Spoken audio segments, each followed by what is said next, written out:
You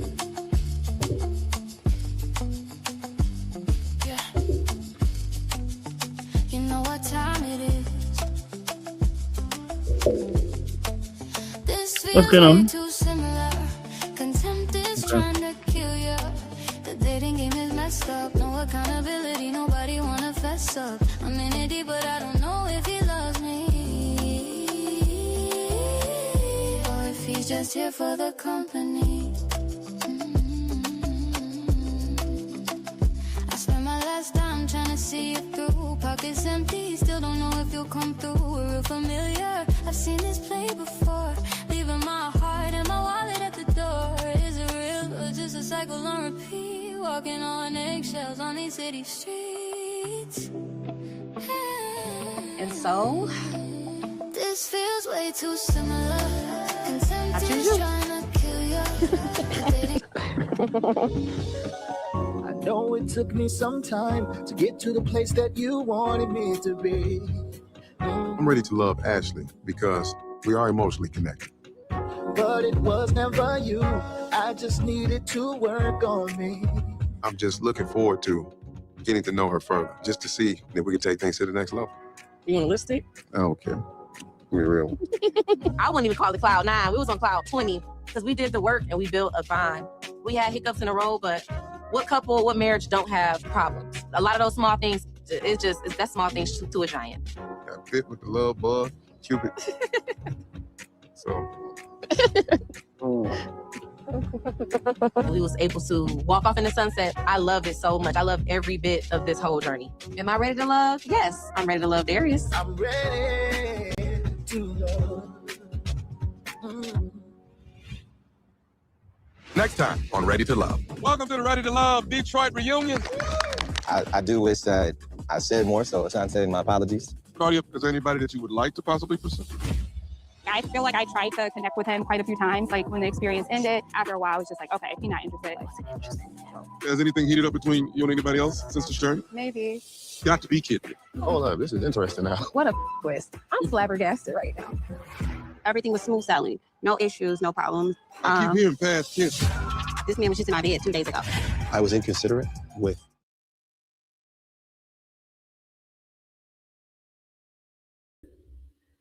Guys, I'm having mad technicals. I can't see nothing on my screen. Oh, this is driving me nuts. Hey, YouTube, what are you doing? What is YouTube doing? I feel like Satan's after me today. Like, I don't understand what's going on. Father in heaven, we've released this YouTube into sensibility because what's going on? I can't do nothing on the screen right now. Why am I don't even have this. Why is the logo up? Why is the logo up? I don't even know why the logo. There is no logo up. I don't know what's going on. People, hold on 2 seconds. I've got some technical issues. I'm not sure what's going on. It's been a bit silly, and I'm gonna hopefully just. Oh man, she. Hold on. My mercies, guys. We're 2 seconds. I do apologize. This technical difficulty is.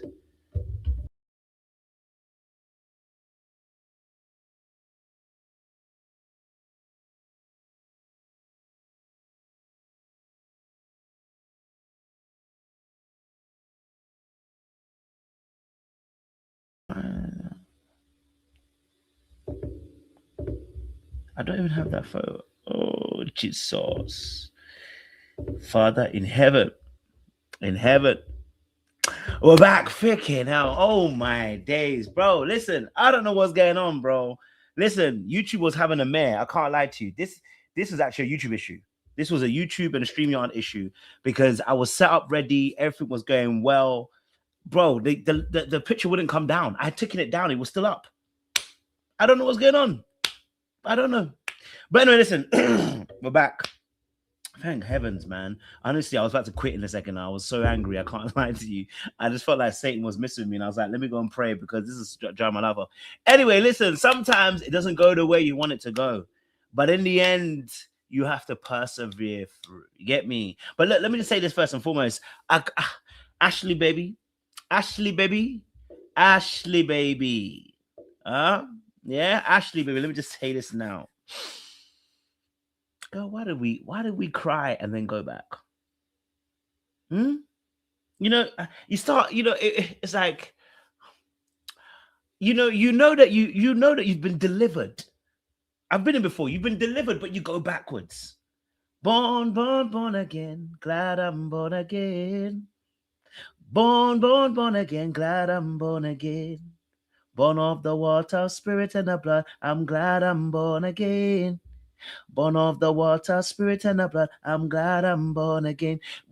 We're not going, goodbye, world. I stay no longer with you. Goodbye, pleasures of sin. I stay no longer with you.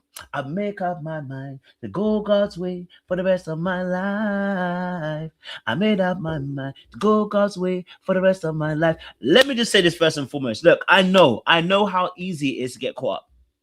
Okay? All right, I know how easy it is to get caught up. This is not me. This is not me shooting at Ashley. I'm merely saying I know how easy it is to get caught up, bro. Like, you get put into a position and you feel like, you know what, sometimes you're like, okay, I feel like I've grown, I've learned, and then sometimes you don't trust your voice. Like sometimes you don't trust your own voice, that your heart is telling you not to go back. Do you get me? Like, your brother wasn't on it. You know what I'm saying to you? That was another sign, really and truly. The fact that he kept on going on about communication. I know Ashley's spirit was telling her, like, this ain't it. And look, we've all been there. We've all been in situations where we've stayed too long or entertained the devil way too long. And I'm not saying Darius is a devil, but I mean that in a sense of sometimes you can get caught up in those situations. So I do have some sympathy for Ashley. She'll have to learn the lesson like we all did. Okay? She'll have to learn the lessons like we all do. You know what I'm saying to you? Someone said she has some violent tendencies. Wait, what am I missing about the Ashley situation? Did I miss something? Because I'm seeing everything about the anger, everything. I know she doesn't. What does she say? What does she do? I missed something. I missed something about what Ashley happened. Tell me what happened with Ashley, please. I don't know what I missed. I missed something about Ashley. Clearly, I missed something about Ashley. So let me know, because I seen some of these. I keep seeing these messages in the chat. What is it about Ashley? What did she say? I haven't seen that. She says she pops off. Okay. That she pops off. Okay, I hear you. I definitely hear you on that, guys. Definitely hear you on that space. Yeah. No, I mean, listen, look, this episode, I want to be honest with you. We knew that none of the couples are really going to make sense, man. You know what I mean? This season, none of the couples really made sense. I'm not angry at it. I'm just glad that we can be honest about it, right? Like, none of these couples are the one. Let's be honest. None of these couples are the one. And, I think, I think this is interesting because I'm looking at Vince and Donna. It's a no-go. Like, Vince and Donna is like a no-go. Like, there's actually no going. Like, there's none. Like, with Vince and Donna, when someone says that they haven't got a timeline, it's actually a dead end. Like, there's no conversation. That's a dead end. So for me, I don't understand what that was. That wasn't a love situation. Yes, as someone said, it's more of a friend situation. But I think the lesson we can learn from that is don't compromise on your ideals. There's a reason, and the fact that, this is my observation. Okay, I want to be very careful how I talk about this. It's my observation.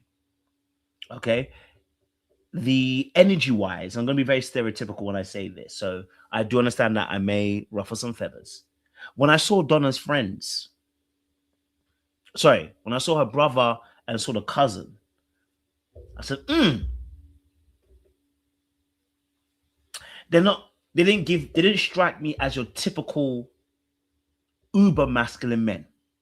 And that's me being very stereotypical. I want to be very fair. I'm probably been a bit biased and a bit stereotypical, and probably need to be called out for this. Okay, you know what I mean? I'm always willing to grow and learn. But from my observation, it didn't sound like these two men were very uber masculine in the energy wise. You know what I mean? I don't know. Maybe the wrong word is masculine. I should say, I'll choose the wrong word. It didn't feel like they were very assertive. That's probably a better word. Sorry. Yes, probably a better word. I probably shouldn't say masculine. I don't think that's the word. Because I think they lacked assertiveness. You know what I'm saying to you? And so when I saw her brother and I saw her cousin, I was like, oh, it made Donna seem far more assertive, and that's probably why their relationship that means that the relationship she might have with those men, right, will be very different to a relationship she has in real life. And the reason why I say that, okay, is because the training you're going to get, okay, the training you're going to get from those two people that are very close to you is that you're going to you might have a lot more dominance in those relationships with those men, but you won't have that with someone in a relationship like Vince. Vince is completely contrast to those two men. Now, they can talk football all they want, but I'm talking about assertiveness. I think that was what I was really looking for, the word assertiveness. Because there was a lot of, there was a lot of gesticulation that was very familiar. That I often see with the ladies. So again, this could also be not that I'm not saying they're gay, by the way. It could be that they hang around with a lot more women, so you tend to forget a lot of their tendencies. It's just a way that they were, I don't know, you know what I'm saying? When you see it, you know what you mean. Do you know what I'm saying to you? So I say that to say that with Donna, that means that you're probably going to play a more masculine, a more assertive, wise, energy wise in that space. The cousin had a bit more, but I still felt like a little bit. But that's my observation, and I could be wrong. You know what I'm saying to you again? And again, I'm not talking about sexuality. I'm more talking about the energy that was presented in that particular space as well, right? As in that space. So that was what I was perceiving in that place. But what I definitely agreed with the cousin was, how can you not have a timeline? That was stupid. Like how can you not have a timeline? No, real spit. How can you not have a timeline? Okay, right. That was my part, and I appreciated the cousin calling out Vince, or at least I said challenging Vince on the timeline, because it didn't make sense. There's no way you can't have a timeline. You know what I'm saying to you? Like, you not having a timeline don't make no sense. Then and then we got to talk about Bello and his situation with Ashanti, and then with Bello with Ashanti, and then with Dominique. Now I'm gonna be real with you, okay? All right, let me talk about Ashanti first, because Ashanti dodged a bullet. I don't know if she told her parents, but her parents were right on track when they said that this brother isn't the right one for you. Let me share the screen so we get it so I can show you guys. But I appreciate Ashanti's parents calling out and saying about Bello, because it was never going to work, right? Never going to work, because Bello is not serious about Ashanti. Even though he rocks with her intellectually, they're friends and nothing more. And that's simply what it is in that space as well, right? Here to the day I die. Cheers. I'm gonna pray for these two men. Cheers. I'm gonna pray for them too. She ready. Yeah, I know. Hello. Hey. How you going? All right. What's going on, baby? How you doing? Good. This is my mom. How you doing, and Mom? my stepdad. Hello, sir. Nice to meet you. Nice to meet you as well. My connection with Ashanti at this point is something strong. Hey, I'm here to meet the family for a reason. How y'all feeling today? Good and yourself. Excellent. How are you? I'm feeling pretty good. All right.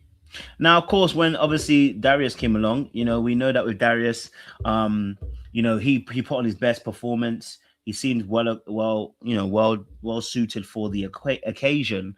He spoke quite well, eloquently as well, and he was there. But Ashanti's parents definitely spotted the shortcomings. I don't know if they told the parents ahead of time, but they definitely spotted the shortcomings, recognized that obviously, this was not a good fit. You know what I'm saying, Chu? And I appreciate that, because sometimes people be coming and they're talking in that space, and they clock the both of them, to be honest. But yeah, when the mom said he's at age, I saw that as well. When the mom said that he's my age, they were impressed by his good look, but beyond that, they weren't moved, and I love that. I love the fact that they were not moved through his look. And obviously Bello with the asthma pump. It's the first time I've seen him with an asthma pump. I don't know what's going on with the asthma pump. All of a sudden, man's got an asthma pump. I didn't even know man was asthmatic, bro. All of a sudden, he's asthmatic, and it's crazy. The producers must have set that one up, bro, because why? Why? They ain't got to do that to Bello. Why do they have to do that to Bello, bro? That was wild work, man.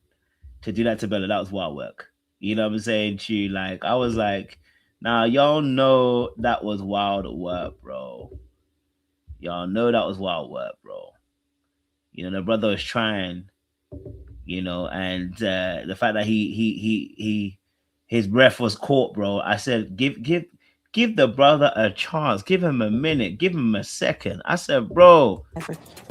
Bello, get your head in the game. Don't embarrass me in front of my family. So I'm going to pose this question to both of you. In 3 years, where exactly do you want to see yourself? Ultimately, what I'm... Now, the funny thing was actually Bello's answer. I think Bello's answer here was actually so interesting. Of affluent Black people and new professionals. Okay. And that's my plan. Right. I don't think I've ever seen Bello try to sell himself the way he sold himself today. Like, normally Bello's quite calm and composed. On this occasion, my man was selling himself. Like, I'm about to make, you know, I'm about to do 1.5, you know, million in properties, And I was like, wait, hold on a minute. I've never really heard Bello really, you know, kind of sell himself at this moment. And I don't know if it's because he clocked that the parents weren't feeling him, or whether it was the fact that, you know, Ashanti maybe has a bit more of that intellect and he's trying to show them. Like, I don't know, something changed in the game, because we've never seen that kind of pressure from him before. Now, that change was kind of mad, you know what I mean? So it was interesting to kind of hear him say that. But you know, I was a bit like, okay, you know, I was like, okay, you know, that was different to what he does. Now, of course, there was obviously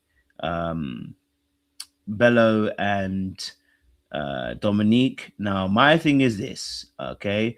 We know Dominique's gonna get betrayed, and I'm gonna tell you, betrayal starts when self-betrayal begins. I'm here to tell you that for free. As somebody who has experience in this area, I want to let you know that betrayal always begins at self-betrayal. Okay, all right. The moment Dominique's dad said, I'm a Christian, I'm not going for it, I'm not here for it. And the moment that Dominique tried to pretend as if her dad wouldn't even have a problem with it, told me all I need to know. Dominique, your problems are coming from, stop running from mom and dad's blueprint for your life. Okay, all right. Stop running from it. I know they're not always, maybe they're not always the perfect parents. I hear it, but take the good examples and stop running from the blueprint. You can take the goodness from your parents of their relationship and throw away the badness, because baby girl, it sounds like you're running away from whatever they taught you, and you specifically don't like what you saw, and that's fine. I understand those things too, because you're too old to be rebelling. You're too old to be rebelling. You know what I'm saying, Chu? You're too old to be rebelling. This is like, I'm not saying that you have to choose somebody who's ultra Christian, because maybe you're not there yourself. But him being Muslim, you being Christian, and then you pretending as if your dad wouldn't have a problem with it. It's just like, it sounds tapped. Like, why would you tell us that your dad wouldn't feel no way about it? Of course he's gonna feel a way, but you know he's a pastor. Like why would he not feel a way about tough. it? The father said he has questions, and I hope that he asked all the questions that he had. Okay, it was a pleasure. Nice to meet you. I do embrace my religion. Hold on. I want to even get to this part. With this, your dad don't have to live with it. I don't have to live with it. Yeah. I want to go back to it. You always make my nerves bad. Damn, I missed the part where I got the dinner. Hold on. Person got it right, you know. So we're still learning every day. I feel like this has been a very enjoyable dinner. I hope so. And we definitely need to do another dinner very soon. I feel leaving this date, the religion conversation was a little tough. The father said he has questions, and I hope that he asked all the questions that he. I just was like, yo.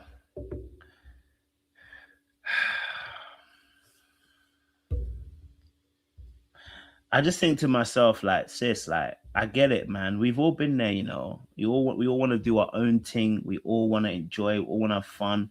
We all want to live life, and I get it. I'm with you, sis. I get it. Sometimes, you know what? You want to rebel against your parents. You felt like they didn't give you what you need to give you. Yeah, I hear it. You want to make your own way and your own path through life. I hear it. But my thing is, my good sis, yeah, there's a lot of pretense that you need to get rid of. Okay? All right? I need to get rid of all that pretense. Okay? So I don't know what's happening here. And I was confused. Yes, that's true. That is a very true point. It's interesting because she did shout from the rooftop saying that Bello has met her parents already.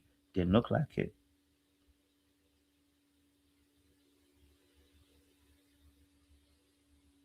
Didn't look like it. It did not look like it. Because she told us that when Lauren, she said, oh, Bella's already met my parents, yaga yaga, you know, oh, but he did it.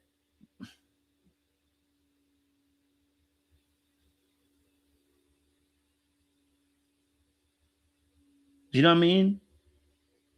So now he actually has met the parents and we see it on a thing and I'm like, oh, you're still doing the dark arts, babe. You're doing the dark arts. But again, like I said with Dominique, you're still playing the games. Now, Bello's in the chat. Bello, listen, you got some answers to me. We got some questions for you, sir. My first question is, you know you weren't marrying Dominique. I'm just gonna be honest. I love you, sir. I like you. I think you're a cool cat. You know we're Africans here. I rate it, but you know you weren't marrying Dominique. Number one. Number two, okay. I think you both played games. Okay, all right. I think you both played games. You know what I'm saying to you? You had some good time and a fun time, but your ass knew you were not committing to that woman in there. You know what I'm saying to you? You couldn't because you have a Muslim background. I'm not mad at it, bro. And I know Muslims can marry a Christian. I'm not mad at it. I know they can, but your family would have they would have some type of way to think about it. Right? I know you said you was open.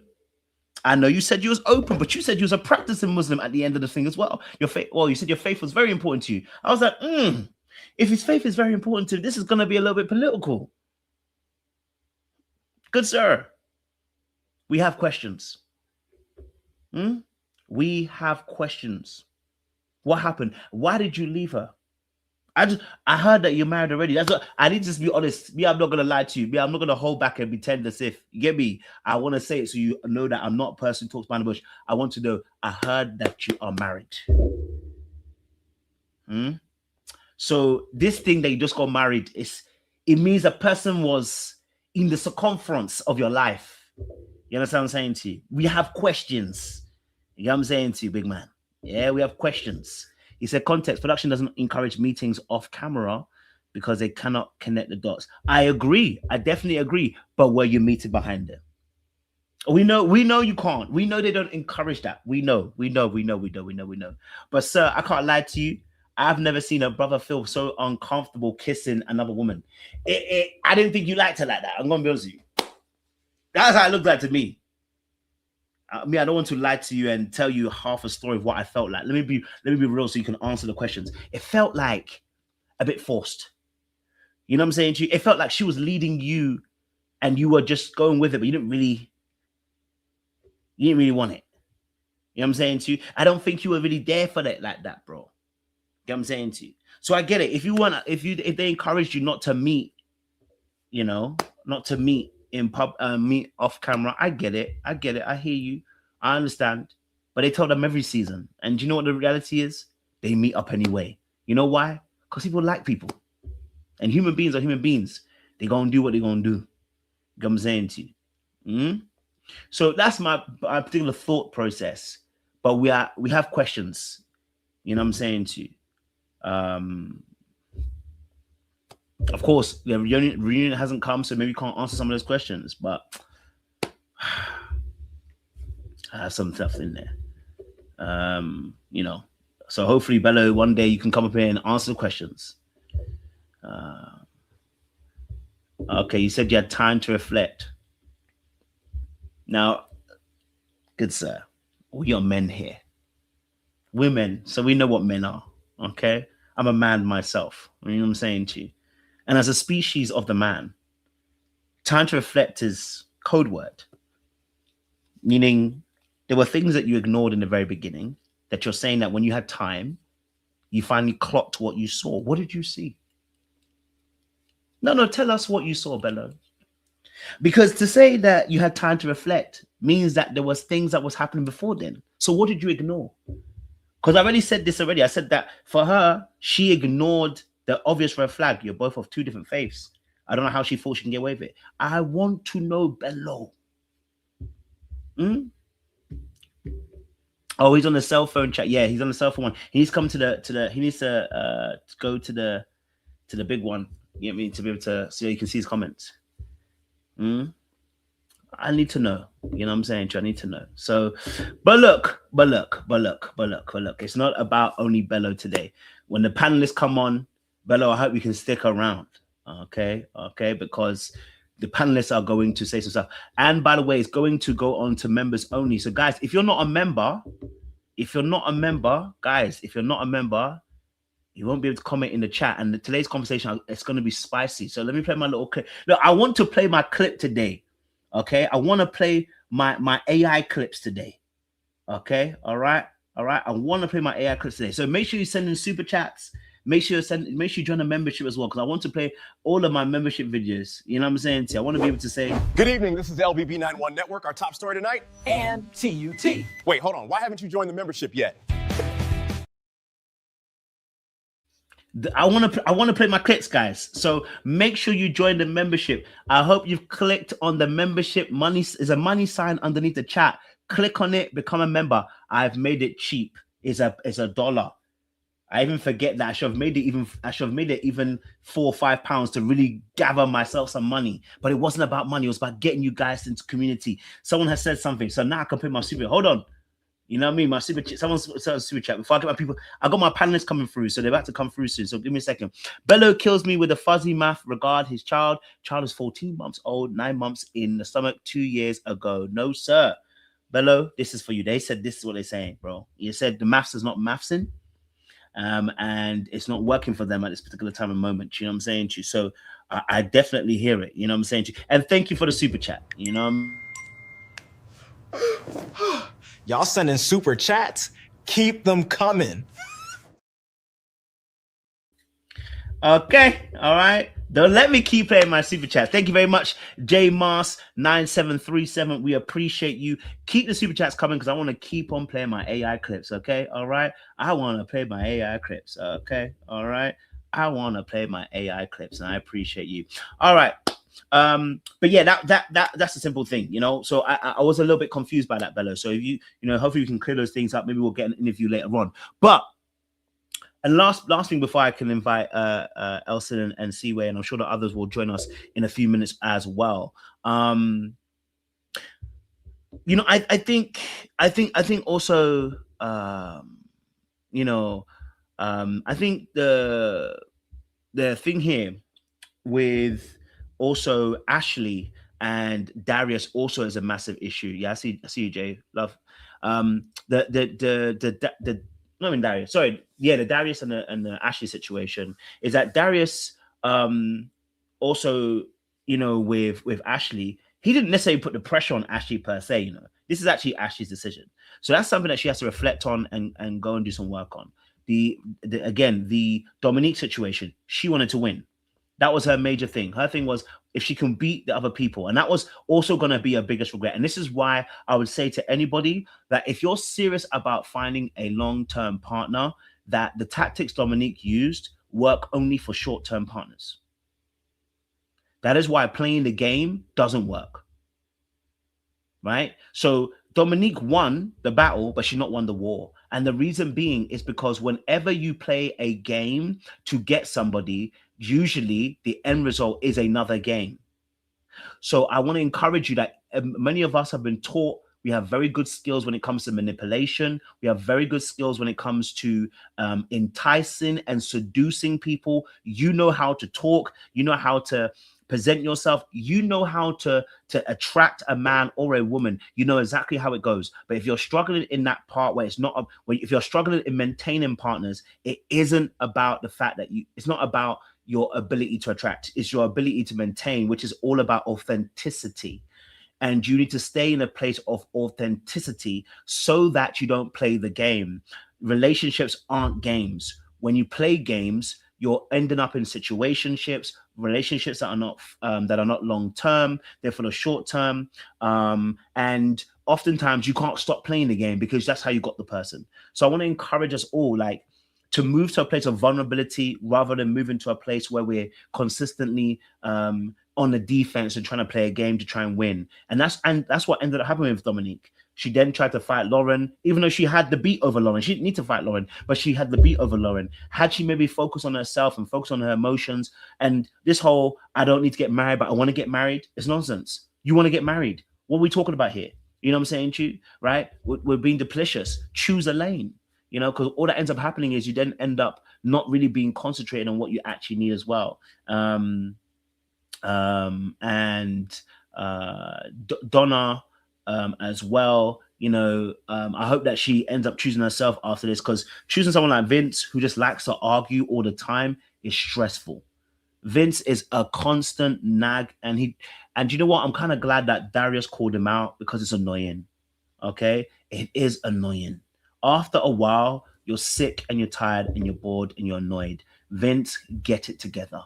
It's not every conversation that needs to be a debate or an argument or a fight or a back and forth. Sometimes shut it. Sometimes just keep quiet, bro. It's not every day you need to say something. You know what I'm saying to you? Some days, just keep quiet. Okay? So on this occasion, I have to understand. I understood where Darius is coming from. And so it makes sense. But look, we're going to have the panel coming up now. And before we do, make sure, again, you guys are liking, you're subscribing. You are about to... you are a part of the membership as well, because we're about to go members only. I'm seeing a lot of white names, and I don't mean Caucasians, okay? I'm talking about the fact that, listen, I'm seeing a lot of names in white, which means you're not a part of the membership. If you haven't joined the membership, there is a $sign underneath the chat. Sign up for the membership. It's £1. It is $1. And join that membership as well. Otherwise, you won't be able to talk in the chat. And I want you to be able to talk in the chat. I want you to have fun tonight, because I'm sure the panelists that are coming up, they are going to have a riot. If you thought I was being, you know, a little bit heavy-handed, wait till they come on. I can guarantee you, as our good brother would say, you know, he can double guarantee you that it gonna get spicy tonight. So make sure you guys are around and you're in the membership as well. Okay, all right. So we're gonna go members only in a few minutes for you guys. Okay, there's a little warning sign I've sent into the chat 5 minutes until you get into members only. So make sure you guys are part of the membership so you don't lose out. Let me even see if I can even gift some of those memberships as well to you guys. Oh, I can. Okay, I can send 5. So I'm gonna send 5 into the chat as well. Look at that. Okay, 5 people just got boom. I've got some wonderful stuff. Okay, all right. Shout out to the people then who are sending. You see, now I gotta play my little mini clips before I get the panelists on. I just gotta say welcome to the Craft Geek. We appreciate you for joining the membership. I'd love to see you as well. Shout out to another round who is dropping the memberships as well. We appreciate you. Thank you very, very much. It's appreciated. You know, we love when people can gift. You get me? So I'll go put my little. Who are you? My name is a pimp named Slickback. That's right. I appreciate you another round. Thank you for sending those 10 gifted memberships. Shout out to High Vibe 001 as well, sending in those memberships and sharing the love around as well. We appreciate it. Put another clip for those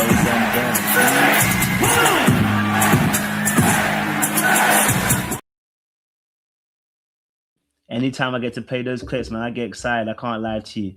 Shout out to Pam D645 as well, D6454, for joining the membership as well. We appreciate you as well. And we have another membership owner as well, Fanatique Music. Fanatique Music. Okay, I like that. Sounds French. Sounds elegant. I love it. All right, welcome to the memberships. All right, cool. Listen, shout out to Jay as well. I see you, Jay, in there as well. I meant Jay say so, actually. My bad.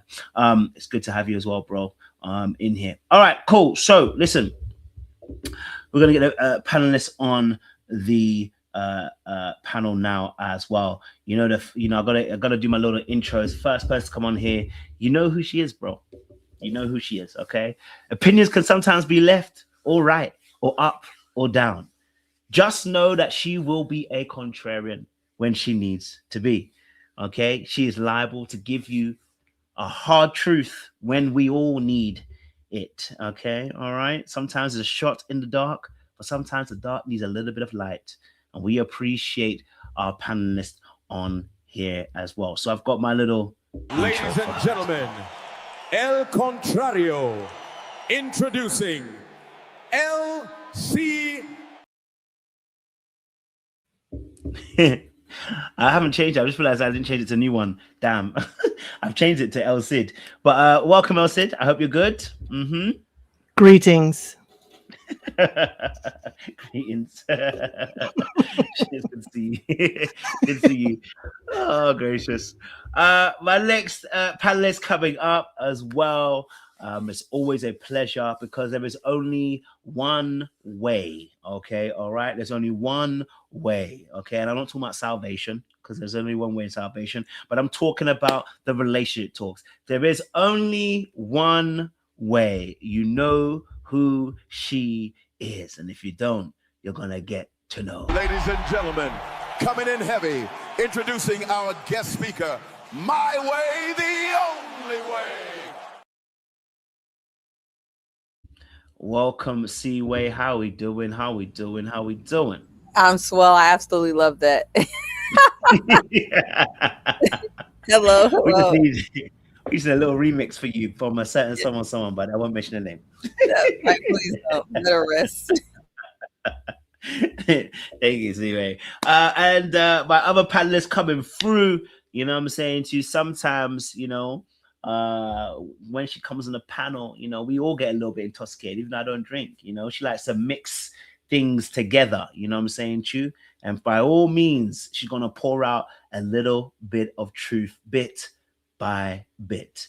And oftentimes there's last orders at the bar, but we're still there drinking up the knowledge and understanding and wisdom.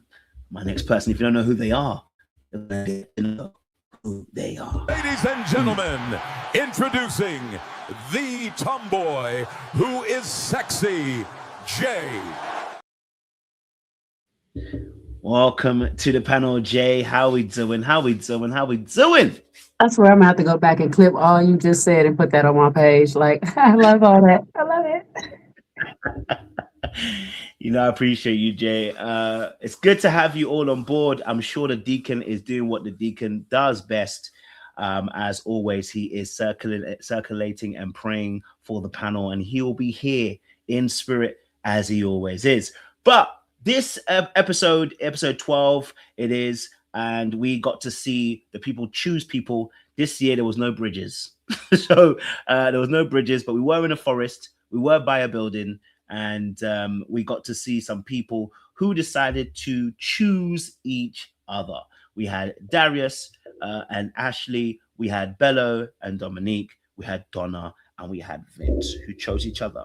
And so I want to kind of get you guys' perspective on this episode. Your first initial thoughts on this episode. How did you guys see this episode? What did you guys make of this particular episode for you guys? Okay, I want to know what your thoughts are. Let me go to El Cid first. Thank you, El Cid. I appreciate it. Detroit continued to play in our face. That was my impression. They continue to play in our face.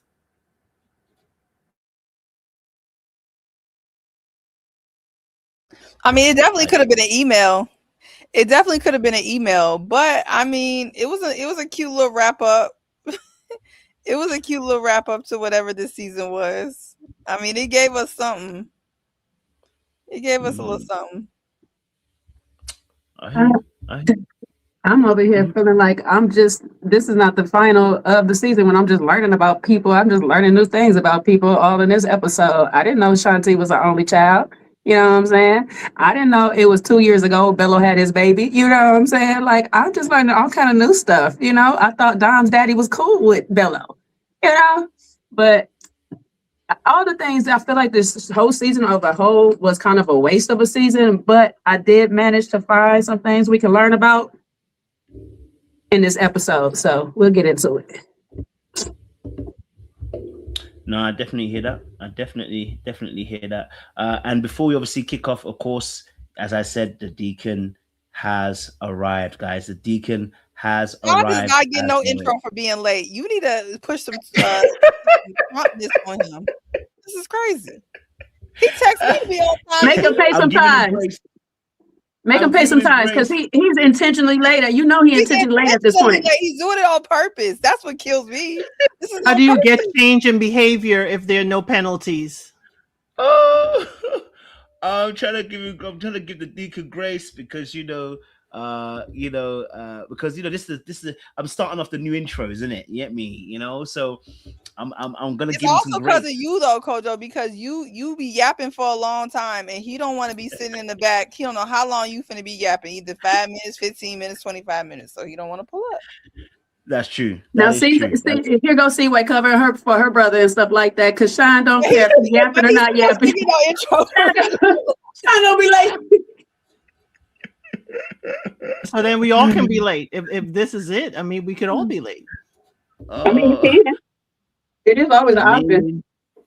I mean, listen. I hear it. Get that man an intro, but this what is it? What did Remember the Titans say? Actions reflect leadership. Oh, down getting shot. Not the left side, strong side.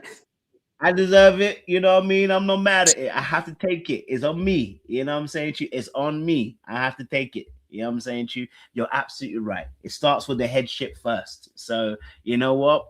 I hear you. I need to be on time. I need to let you guys know. You know what? I'm going to be better. Okay? I'm going to improve little by little each week. Okay? So I got you. I take the constructive criticism. We're going to make a better show from here on out. So Master Deacon, welcome to the show. Under much jurisdiction. It's not a spiritual attack, but it's simply some change that needs to operate, which the Lord has allowed. And we are having you in our midst, and we appreciate you coming to bless us with the knowledge. Ladies and gentlemen, moving in the spirit, introducing the Deacon. The brother has to come with a full-on intro. Master Deacon, how we doing? Well, I got my fur on today, like my good brother Darius, and I'm gonna let my haters be my elevators. So, while I'm warm here in the Northeast, bracing myself for this winter snowstorm, I'm gonna be warm, and I ain't paying none of y'all no attention. So, love to all the ladies, El Cid, Jay, C-Way. My, how your thoughts of fur have changed, Deacon. What is that, velvet? Dust. I'm cloaked in shearling, so there's a ball somewhere running around.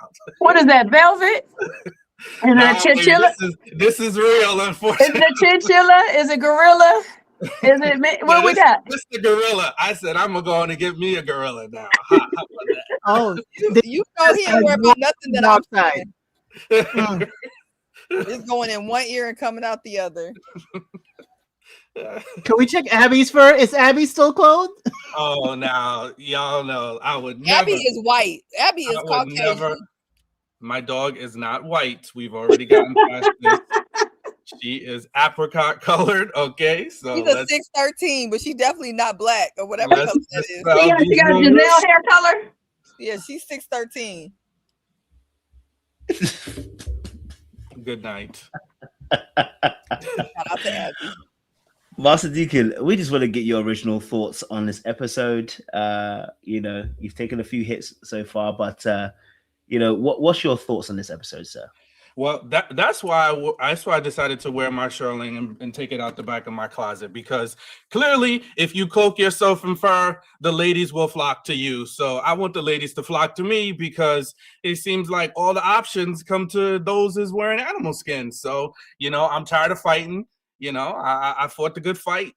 tried to protest against the animal fur, but now I have relented and yielded. So I'm going to wear the fur so I can fake the funk and the ladies can flock. Because it just seems like I don't understand why Ashley was breaking down, going against her internal self to continue with the foolishness. I was a little concerned about Ashante, but we got that cleared up and she chose herself, thank God. But it was getting a little concerning. It was getting a little concerning. And Bello, I'm just not sure what's happening. You know, like the options are just coming to these brothers that are just bumping their gums and have no intentionality. So I guess that's going to be my new mantra for 2026. Listen, I definitely hear you on that, Deacon, as well.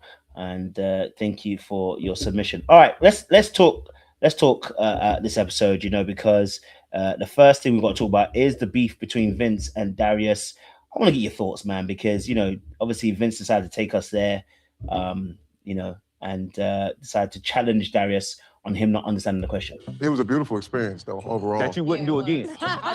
Listen, I feel like we made it to a destination, and sometimes when you make it to that destination, you just don't go back. Oh, what that question means is that would you do it a second time? I thought the question was if you went back and had a chance, would you do it again? Hey, I said what I said. I'm standing on that. So I'm just saying, we ain't got to dissect it much. No, that's what I'm saying. You didn't understand her question. No, I understood it. I answered it exactly how I answered it. Okay, you don't. Okay, there we go. Don't worry about it. He'll understand what you're talking about. I understood it. Vince needs to shut. I want to know, who are we? Team Vince? Team Darius? Which side are we choosing? What did we garnish from this particular scene? Because it seemed like Vince was agitating once more, but did he have a point? Did he have a point? Is he calling out something that was meant to happen? I want to know. Talk to me. Let me go to Siwa. Go for it. I'm team Sassy here because I gained a lot of respect for Mr. Sassy 1 because this whole time I thought that he just likes to tussle with women. I was happy to find out that he just likes to tussle in general, which, you know, I'll give him a couple of points for that, because if you're going to be going back and forth with women, go back and forth with everybody. And personally, somebody got to call Darius out for trying to BS his whole life away. He know good and well he was being a chatty patty and running things back that happened in the lounge, and he was trying to skirt on past it, and Vince was trying to call him out for that. Now, did he need to? No, but I do like that, you know, he's consistent, and I can respect consistency. So I don't think I'm team neither one of them, but I did gain some respect the fact that he likes to argue with men as well. So that's my opinion. Definitely hear you on that one. Definitely hear on that. Jay, what's our thoughts? Another round. What's our thoughts on Vince and Darius, Clash of the Titans? What do we think about their little clash here? In parts, I'm like with Seaway.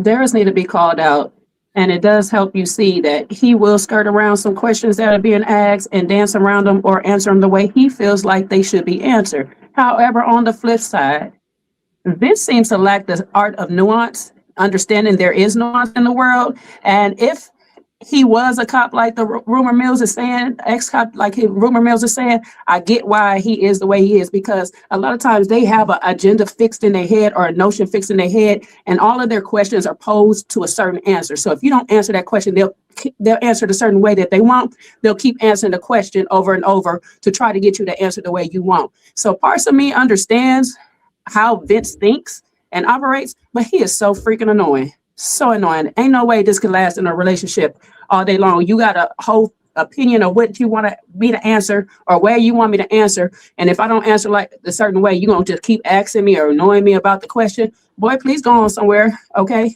Do it. Please go on. So annoying.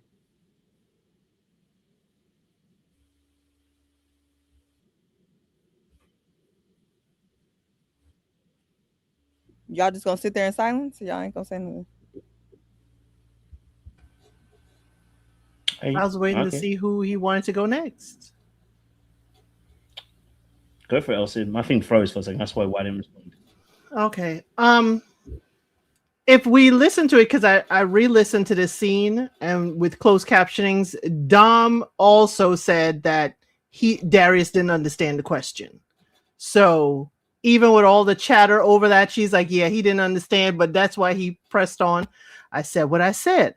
Now, I haven't seen Vince, though he going at it with everybody. I haven't seen Donna with a back and forth, though Donna was front row watching him with his ex go back and forth. So she should know her turn is coming. But seeing that whole back and forth, why is Vince asking a question? Why? This is a Tommy level question. Tommy is the one who gave the instructions not to be talking, about what happens in the lounge. So why isn't Tommy bringing up this question? This is, I think, another production kind of push for a question to create debate. But, Tommy should have checked the men in the men's lounge, and he should have checked the ladies, or just do it right here with everybody. But this is a Tommy level question. Tommy served no purpose when he entered if he didn't ask this question, why y'all was telling all the business.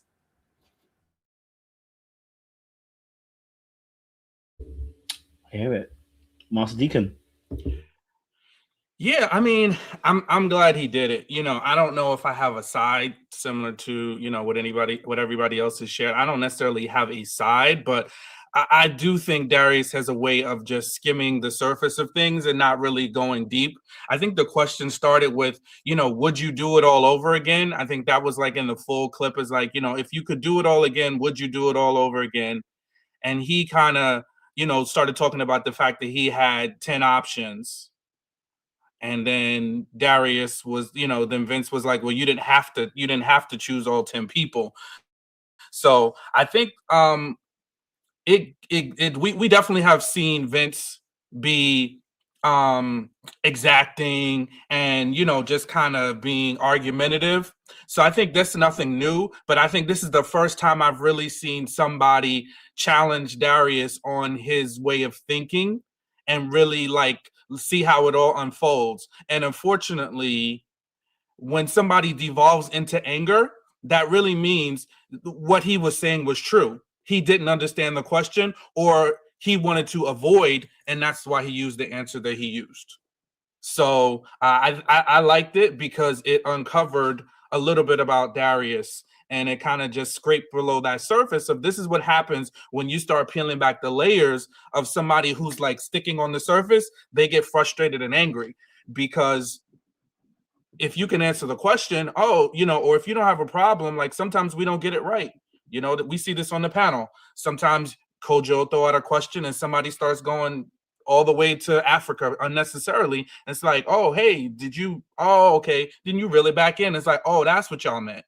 But if you're going to double down and you're still not making sense, then that shows how you handle conflict. That shows your thought process and how you use words to deflect, which I think that's what Darius does.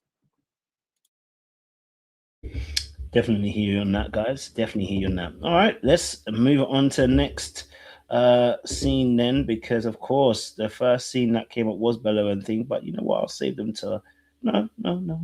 Yeah, we will, because we want to what done on Vince. Well, Oh, go for it. Yep. Hold on, before we move on too fast and stuff like that, I don't know, but for me, I feel like this argument helped Ashley miss some key things about Darius or whatnot, because she got the screaming how he protecting her and all this stuff like that. No, sis, he not protecting you. He just told you that he would not do this process again or choose you in the end. If a man sit here and say, I will not do this process again or whatever stuff, that was telling me he ain't found his person over here. So I don't know how she missed that and got to thinking that he was protecting her or anything like that. Since on top of it, you over here telling Vince how you feel about him. So yeah, I was really confused on how people just missing the key obvious things sitting right in front of them on when all these little group interactions is helping. And to take a little bit of Darius' side when he sat there and said, I can't date all 10 people and stuff like that. Hey, listen, I understand him because all we seen was group dates. At this point, he was dating the men, the women, the producers, everybody that was there, because it was no one-on-one action half the daggone time. He didn't get a date with Ashanti until after they done met his daggone family. So I'm like, what the hell? He is dating 10 people at one time. So mind your business, Vince. Well, I was perusing through the comments, which I normally don't do, and someone brought up that point, and Ashley says that there was a lot of stuff going on in the background, and that's why she felt like Darius was defending her. So I don't know what was going on in the background, because from the front of it all, it just looks like that was some Kienes Mas Macho stuff going on, and that didn't have nothing to do with defending nobody, especially not her. That's what it looked like to me. So I would have to know what was going on in the background, because Vince called Darius out for pissing around and going around in circles with his words like he always do. I didn't see no defense of Ashley at all, so no clue. And to speaking of that, didn't Cardi refer to, was it Ashley was the one that he said she's a foodie? Yeah. A foodie call? I never once heard Darius pipe up to say, you know, I don't mind taking a lady out for a good meal. You know, I appreciate a woman that likes a good meal. Matter of fact, he was mad she dipped into his meal. Right. So he ain't gonna say that because he's too busy trying to groom her. He's too busy trying to groom her and mold her into whatever he want her to do down there in Detroit on whatever situation he got going on. So yeah, no, he ain't gonna be defending her. He trying to mold her. And hopefully we can dive in a little later, Coach Joe, because the Facebook group, the Ready to Love Facebook group, is going down. Clearly, Darius's sister, I'm gonna use the air quote. His sister got there dropping in to defend him, and they ate her up, boy. Ain't that the same? Was it the same sister who was on the show trying to groom Ashley? Yep, the same sister. And then Shannon jumped in the chat. Shannon said, "You ain't a biological sister." Yep. So we got some piping hot. Behind every man like Darius, there's a whole bunch of. I was about to say something. I can't do this anymore, D. It's a whole bunch of women over here protecting and doing. You know, look at Diddy's crew. Diddy got a whole bunch of women over here protecting him this whole time. So Darius ain't no different. I'm not saying Darius is Diddy, but I ain't saying he ain't. All I'm saying is there's a whole lot of women that usually be doing a lot of that protecting. So it ain't, no. It's hard out here for a pimp. When you're trying to get money for the rent. I can't do this anymore, D. Y'all are wild. I'm gonna choose me first, Lucius.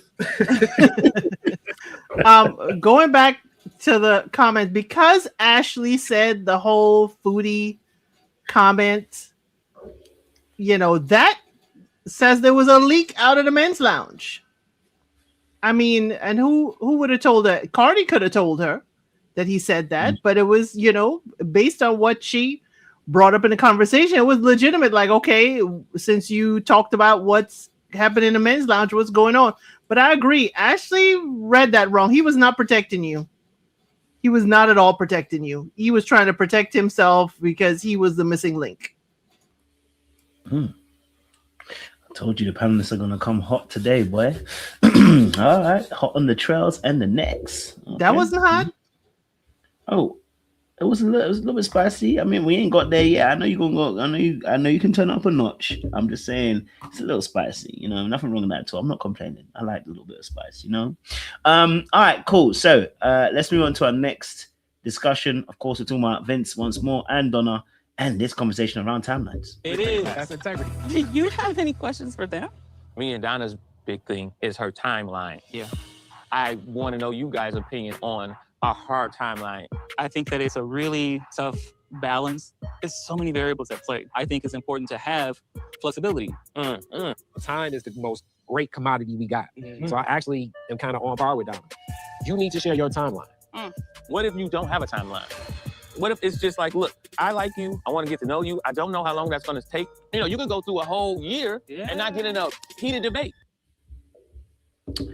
My question is, before we answer anything, maybe specific about Vince, timeline or no timeline, is it necessity in dating? Is it necessity in relationships? I want to know your thought perspectives before we jump into Vince's answer, I guess, around this particular aspect. Timelines, is it needed in this perspective when it comes to dating? Do you believe in timelines yourself? question I'm asking to the panelists first and foremost. Who would like to take this answer? Yes, sure. Okay. Oh, you can go, Jay. I'll say it's a catch-22 to it. As a woman, to some degree, yes, especially if you want to reproduce and have kids, yes, there is a timeline. We do know that we are in an era that you can have what they'll call, and now I forgot the word, help me out, geriatric pregnancies and stuff like that. Would never really suggest doing it because my sister basically counted as one. And all the shots that you got to take through your stomach prior to it and stuff is still a lot. So Donna's already at that age where she's considered that and stuff like that. To her degree, yes, there is some timeline that needs to be in play. But I would never really want to fix my life on a timeline because that's where you start creating depression, negative results. You just stress your body out too much to even produce a child or carry a child or anything like that. So there's a fine line that you have to walk as a lady. But I'm like, Donna, you done kind of pressed your limits already. Your timeline should have started a long time ago and stuff like that. Now you can't just be putting all this pressure on a man at this point. You got to at least be fixed to say, hey, if these things don't happen in this timeline, I got some give or whatnot. And on the flip side with Vince, sweetheart, you got to have something. Do you want to be married or not again? That's the simple question, really. I don't know why everybody keep pressing about the timeline. Man, do you want to be married or not again? Because it's given you don't. And you don't want no more kids. So we need to just have some real questions being asked to Vince. So since he's so frigative and literal about speech.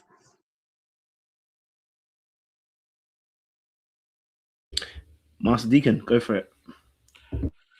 Yeah, I think a timeline is necessary. Now, what the timeline is, that's to be debated. Kojo?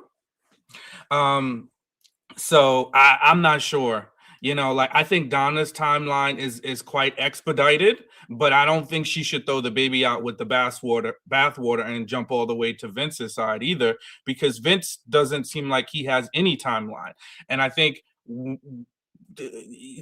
I don't know what happened with Donna, but you gotta understand, like if a guy says, let's just see how it goes, that is leaning towards no intention.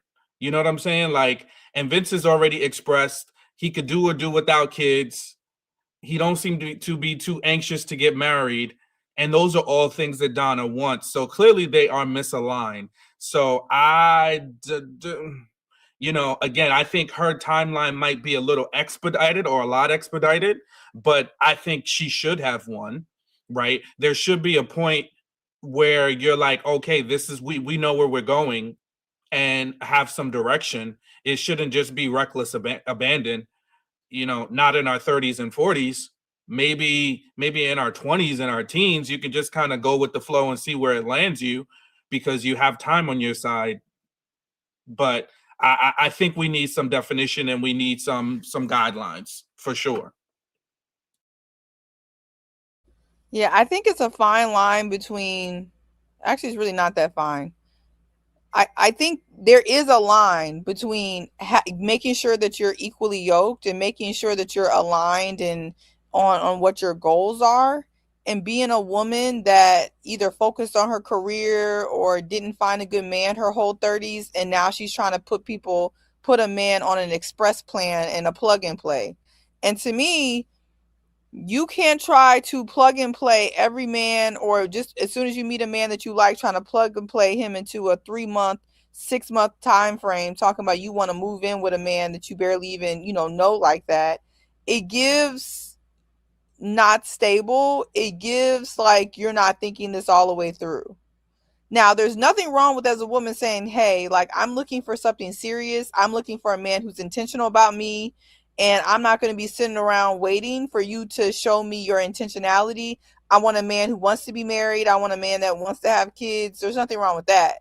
But trying to plug and play a man into a 3-month move-in, 6-month marriage, it just seems like you want the result and not actually, you want the short-term result, but not actually what it means to have any of those things.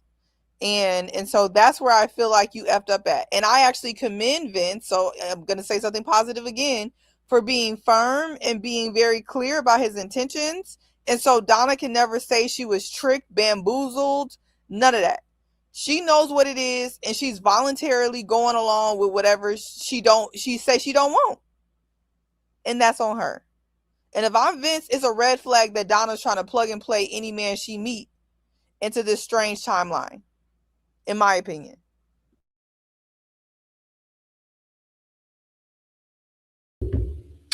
Okay. Yeah, I definitely hear you. I mean, personally, I think there should always be a timeline. I think there should always be a timeline. I think if you walk into anything blindly like that, where you say it's a free-for-all at this age, I think that's a bit nuts. I think at this age anyway, you know, at 20s, you can kind of get away with it. You still got some time on your hands, etc., etc.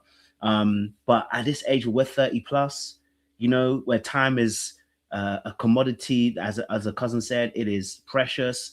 I think you should be going into these conversations, you know, just kind of having a timeline for yourself, knowing how long, you know, you want to be able to get engaged. For me, like, because for me personally, it don't take me 2 years to know if you're the one. It takes me about 3 months to know. And actually, it takes me probably the first time I ever met you, the Holy Spirit will tell me. I just tend to ignore him. You know what I mean? So I know for the first time I probably met you and start talking to you, the Holy Spirit will tell me, yeah, that's the person. So if that's the case, it taken me saying, let's just leave it open, I think is not very intuitively being a leader as a man in the situation. And I'm leaving it open to interpretation. I'm leaving it open into attack. I'm leaving it open to, you know, you being weary and tired and wondering when is it going to come. Now, I don't know about y'all, but have you ever waited on God before? That ish be hard, boy. When you don't know the time, nor the season, nor the moment. It's tough. I'm not trying to put you in that moment. We're human beings. I should be able to at least give it a bit of a rough guideline. I'm a person, look, it's going to take me, 6 months to get to that place. You know what? We can start planning from then. You know what I mean? Like, then that's for me anyway. But I'm saying, like, other people might not have that. You know, if Corey was here, it's going to take him 5 years. And even he has a timeline. So, but Kojo, let's say yeah. you wanted to buy a house by November. And you said, I must buy a house by November. And you were getting close to November and you rushed the process and you just bought any house. You didn't go through all the proper channels to really get it appraised and looked at. And then you got the house. And then once you got the house, you realized because you were so stuck on a timeline, you actually didn't get anything that you wanted. And you end up getting a lemon version of a house. I feel like that's what I'm saying with Donna. You can have hey, I want a house by November.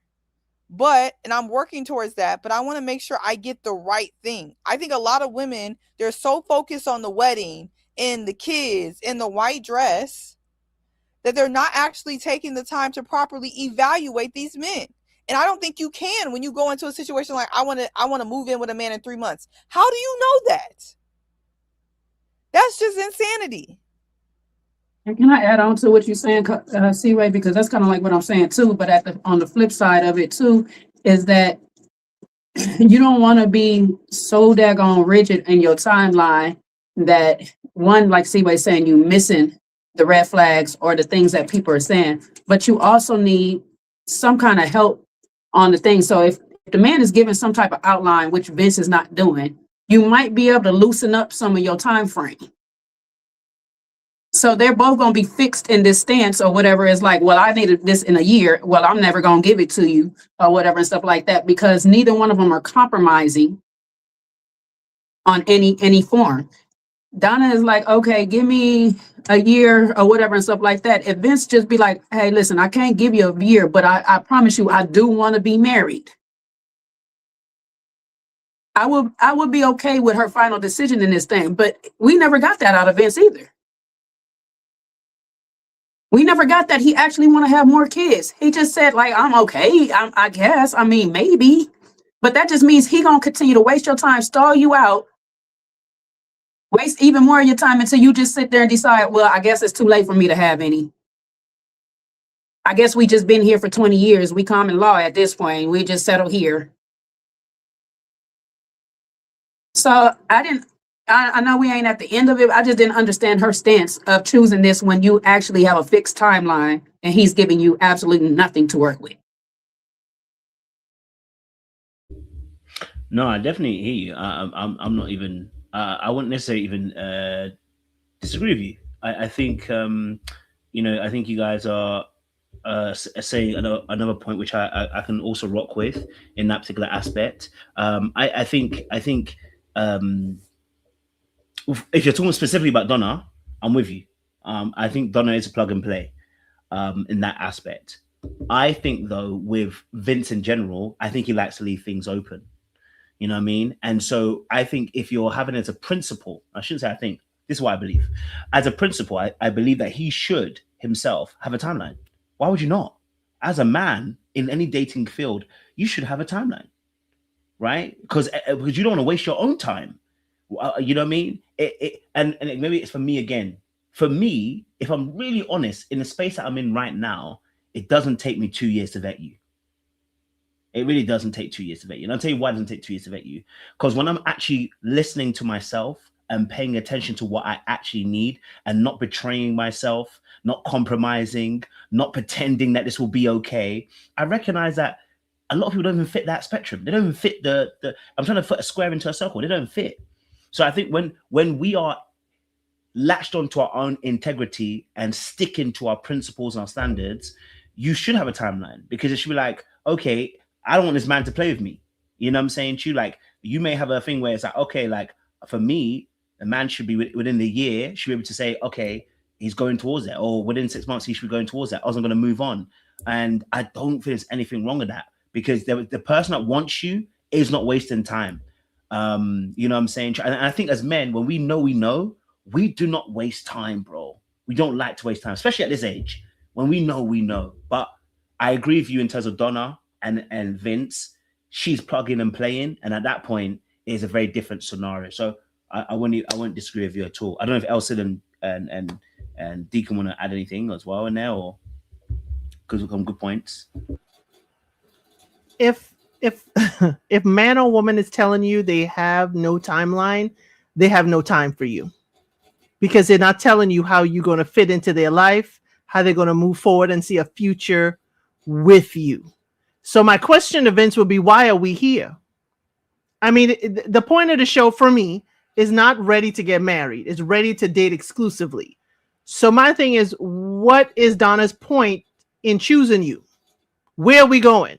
Because clearly we have no direction. We have no timeline. We're just blowing in the wind like a paper bag. So my thing is, why are we here? Why are we here? Why do we accept the show? You are accepting this lady's hand to take her where? You have no plan past the garden? I mean, please, come on now. All he's trying to do is take her through there. In Bello's pink suit? I'm sorry. No, That was too much. I think Vince wants a little friend at his age. He wants, you know what they called my daddy got a friend. Vince want a friend. He just don't want to lock into nothing when he already probably don't know why his ex-wife and don't want to fool with him. He got his kids situation. I just don't think he wants to lock into no paperwork. He want his long-term friend. That just ain't gonna work for Donna, because Donna wants to get married. Donna wants everything that he's already done and failed at. And he don't know if he could do better again. So he like, I don't even know if I could do better again. So let me just rock out with my little friend. That just ain't Donna. And that's the wonderful question. Oh, sorry. Sorry, go ahead. Okay. Those are the questions that we didn't hear Donna ask. It's like, again, the brother's asking, Vince's brother's asking, what did y'all contribute to the downfall of your past relationship? What has Vince learned from his first marriage? He said he don't know how to talk. He said he don't know how to talk to people. That's what he said. And you got to tell him 70 times, not today. So what has he truly learned to be a better husband and partner to the next person? That's why he doesn't want to do it again. And she should be saying thank you. He ain't learned nothing. He's still talking crazy. Right. He telling her, wait by the phone. Don't call me. I'll call you. Thank you. Exactly. And Elsie, because favor. He's telling the truth. And this is where I'll be tripping off on women and stuff like that, because I'll be telling men all the time, just tell women the truth, because they're going to lie to themselves any daggone way.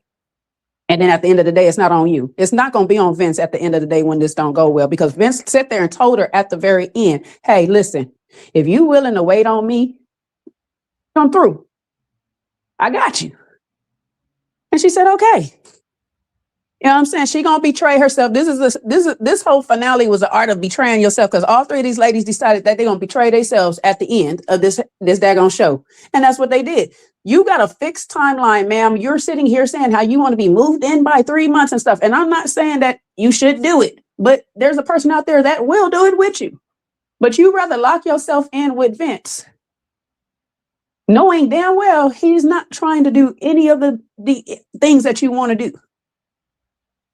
You could have told him, hey, listen, we can continue to have a good time after this, but you know, when your wave is done, I'm up and out. I'll ride this shit with you real quick and stuff, but when we done, we done. When I find my person, I'm moving on. So if you want to just look cuddy buddy, that's cool. I can do that with you right now. You know what I'm saying? I need a little itch scratch too. So go ahead, we grown.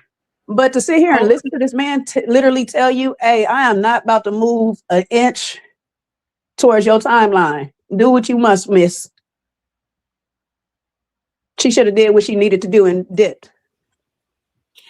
Yeah, I think the biggest thing here is when he met her in the forest was he led her down a breadcrumb path to nowhere. Because when he asked her to choose him, he said, if you're willing, and Coach, I don't know if you have that clip, but I'm kind of, I don't know if I'm going to get it correctly 100%, but pretty much he said, if you're willing to let go of your timeline, then we can give this thing a go. When you have to alter something that is essentially important to someone in order to move forward, that's a non-starter. You know what I mean? And I hate that she moved forward with that. That should have been like, thank you for your honesty, but I can't compromise on something so important to me. Because he didn't say, let's, you know, I'm willing, you know, I have intentionality for you. I too want some of the, we have a shared goal in common. We are just, you know, we just see it differently in terms of about how in the time frame we're going to get there. He told her to abandon her timeline completely and move forward, and let's just see. So that's kind of, to me, like, I'll give you a shot, but only if you completely compromise on the things that are most important to you. So that for me is red flag number 5, that Donna should have been like, okay, thank you, appreciate it, but it's gonna be a no for me. And Sean, he didn't even say abbreviate. He said abandon. He didn't even say modify. He said abandon. Let it go. But you know, it also stems from the conversation. The brother said be flexible. It's also like, you know, people misinterpreting, like, you know, meanings, because the brother's flexibility could also mean, Vince, you need to be flexible and get a timeline. So again, you're right. He said abandon, you need to stop and follow me, or we can't do this. This is a common case of a woman saying, I hear you, sir, but I can change you. You hearing what you want to hear, despite the fact that he done told you the clear, honest truth. Straightforward. Told you to abandon your whole process of life. To follow what? Is this the first time we were holding hands too?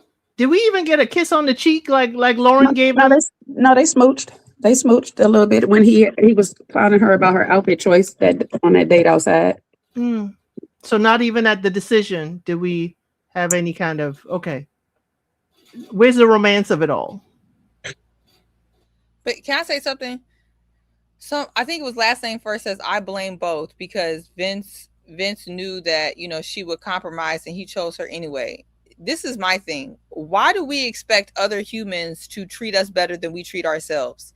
There seems to be like this ongoing theme that like women can make bad decisions and expect men to step in and try to be the better person.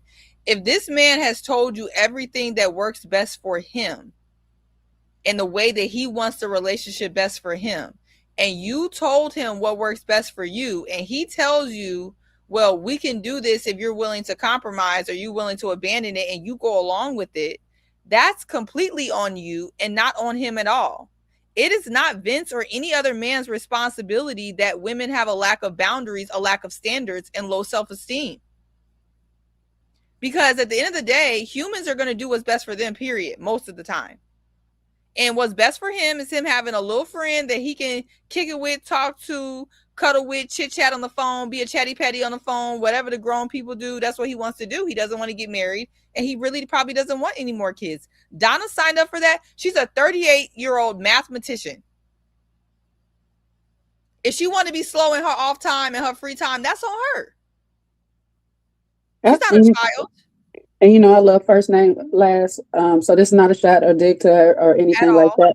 But this, like I say, it's a common case of where, and we got men that's out here that do it too. When we sit here and be calling them simps and all that stuff like that, because a woman will sit there and tell them how she don't want them. She'll show him in every form how she don't want them, but he'll still keep buying her things, doing things for her to get her attention. But we don't say nothing to that. But when a man literally tells a woman, hey, this is all I can give you, this is all I got, and the woman still proceeds to go forward, we want to sit here and blame the man for not changing his process for her, when easily people can just move around and go find a person.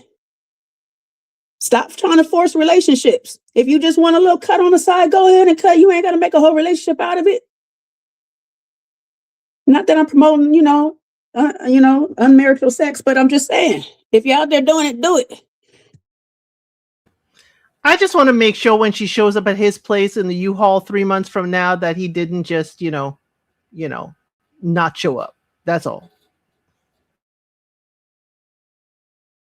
Well, some people are like that Fantasia song, if you don't want me, then don't talk to me. And I really hate that song for that very reason. You do not need to wait for another person to not talk to you. You cannot talk to them. You don't have to give up that.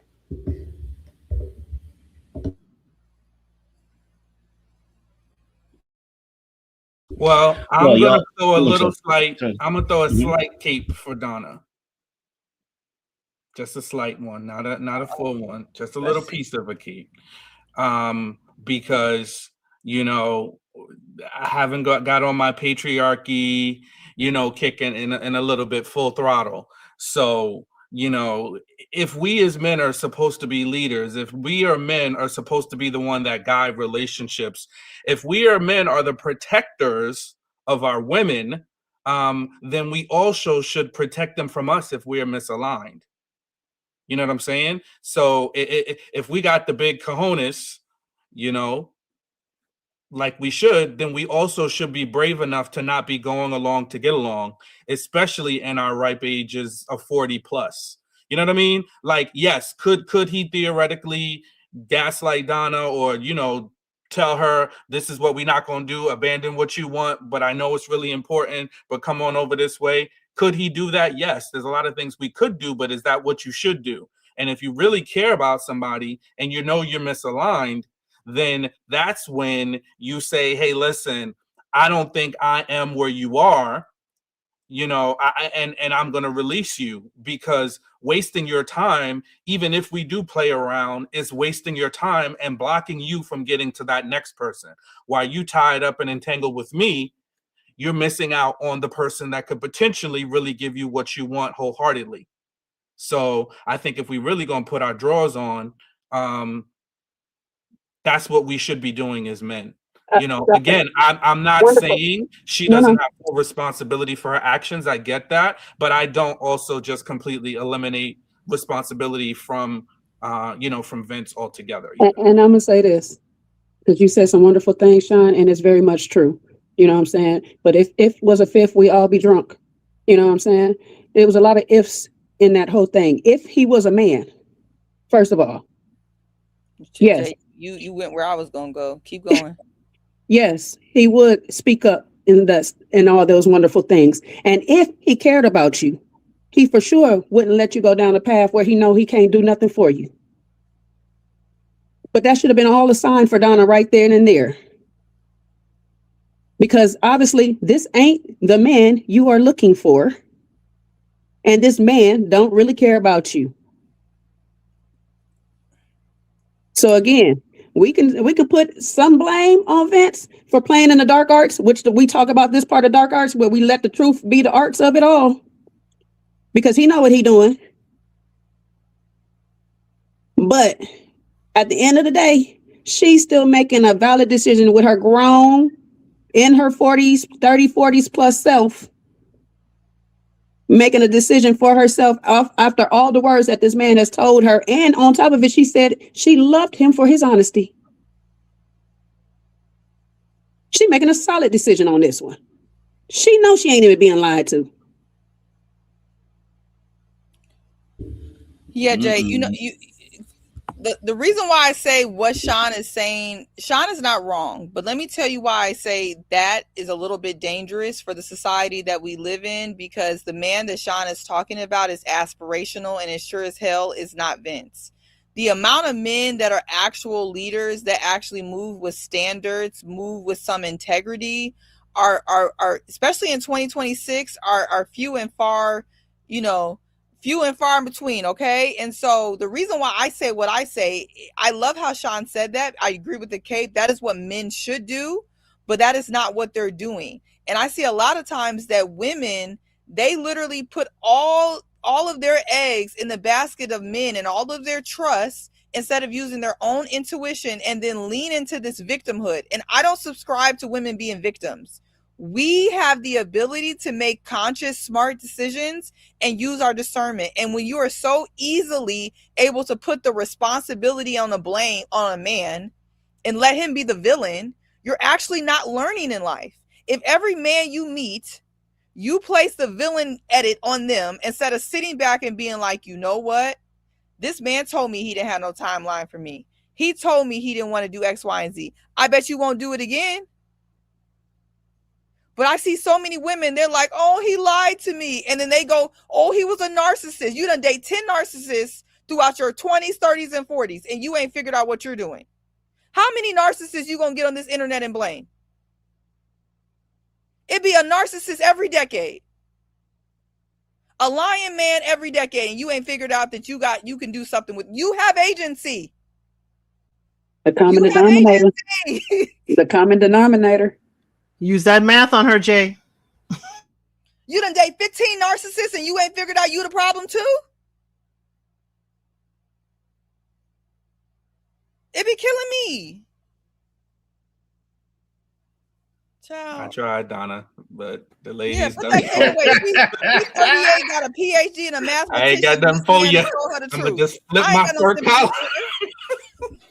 Just flip your collar, keep your pimp strong, and go on about my day. Keep your pimp strong, son.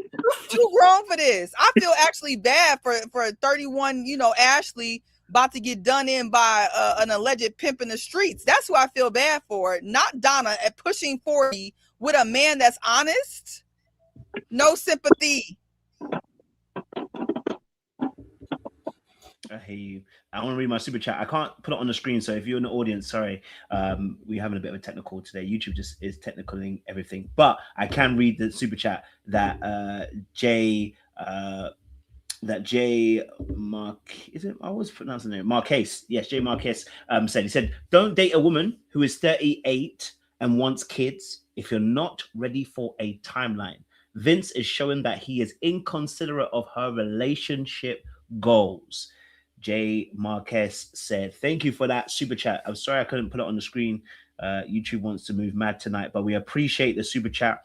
And in honor of that, I got to put my little clip. Thank you for that super chat. I appreciate it.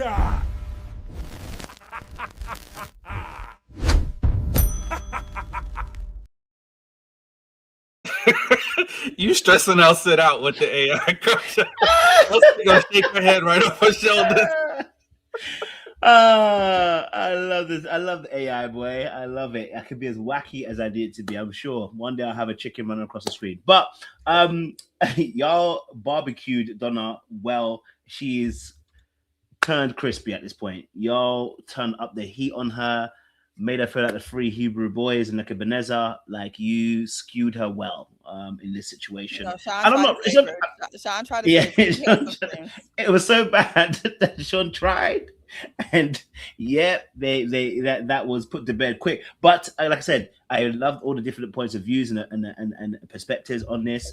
And I know the audience has been involved in the chat as well. We appreciate you guys for joining in the conversation. Shout out to the people that have joined as members as well. We have Deli3955, Kanisha, Rosie, Access Lauren. Thank you for all joining the members as well. Delphin Azor, Miss B9792, and Free Yourself 01, and Make It Taste Good Premium Peace Co. Thank you very much. That's my name right there. Can I just say real quick too, though me and Seaway and El Cid is keeping the ladies accountable up here, I do appreciate Sean coming in. I know it was a piece of cake for Donna, but the real part is that's a highlight for men, that y'all not really being men out here.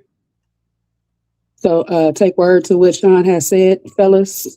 If you really being a man, let these women go and stop wasting their time when you really don't want them in the end, because you're wasting yours too. I agree. I would have respected Vince a lot more for that. But that's true. Yeah. No, so that's why we need the Deacon here early, because he might have missed caping for Donna. I mean, if he gets to put El Cid won't miss a shot. But what I will say, because I see Lauren up in the chat, that preview to the reunion did can she tell us if Vince tried to spin the block around to her after he finished, dismantling Donna's math? Afraid not. Because I saw a little something between the two of them, so I would love to know. You know what I had realized, and I think I was listening to Mary at 10's breakdown of it, and it made me think about it or whatever, is I think aesthetically, Lauren is what Vince wants, because he says he like to work out and does all of these things and stuff like that. Said no comment. No comment, eh? Yeah, that's all the comments we need, Lauren. Thank you.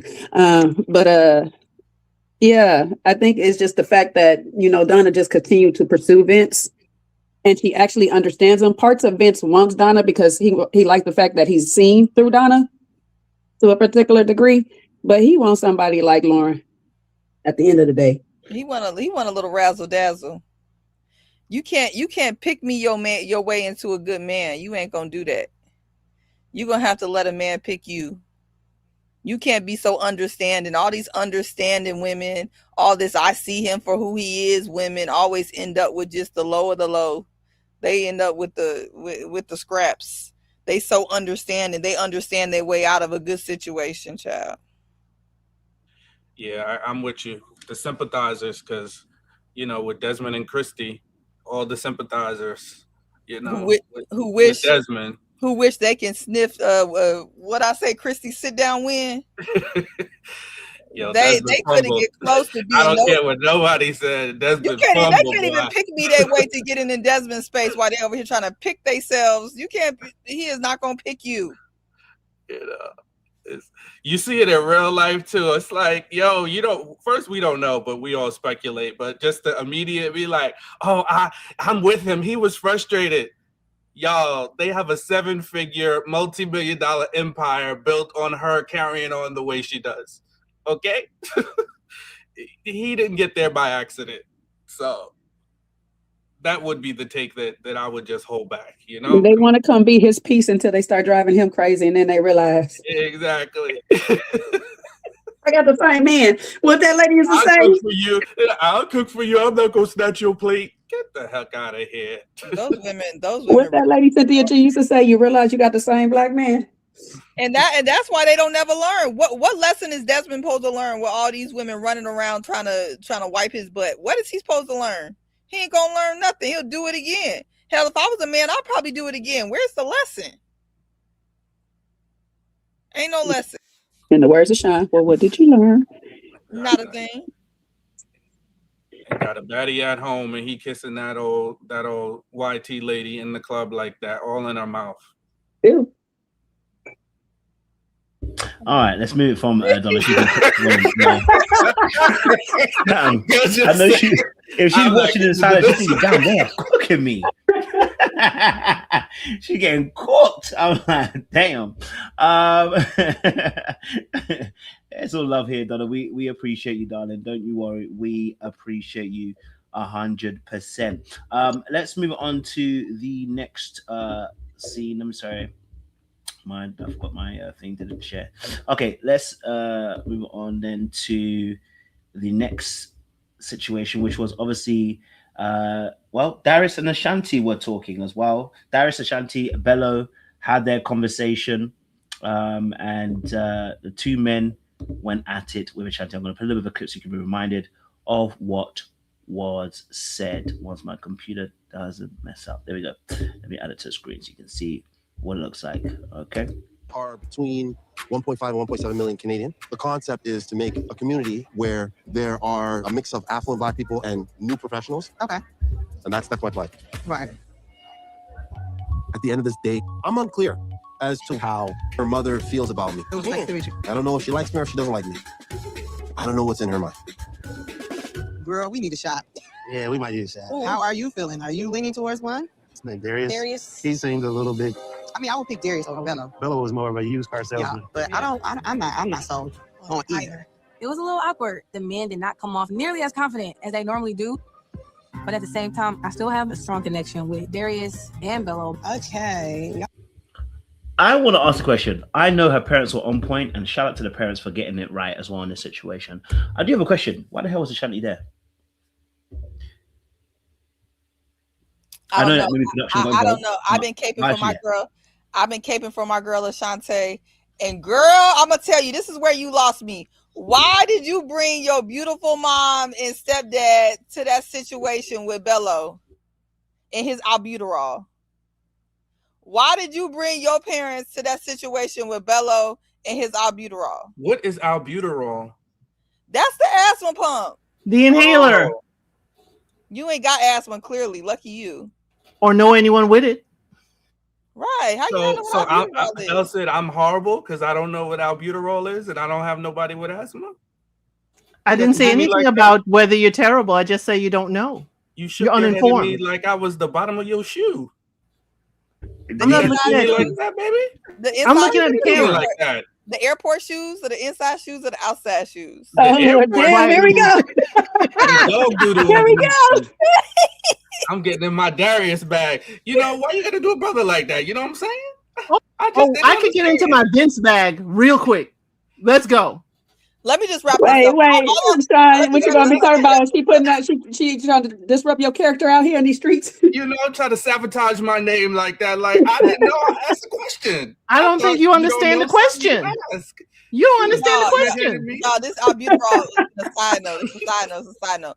All I'm gonna say is I really hope that Ashante told her parents that this was all a scheme that Todd set up, and we just gotta finish this show out strong and just come and talk. That's what I hope she told him. I feel like that's what she told him because her mama was on point and she was not playing with Bello and his baby that he ain't seen and that money he trying to funnel to that development on the border and all that other stuff he trying to do. So she seemed to be catching him up, him and his albuterol. So I just really, really hope that she warned her parents.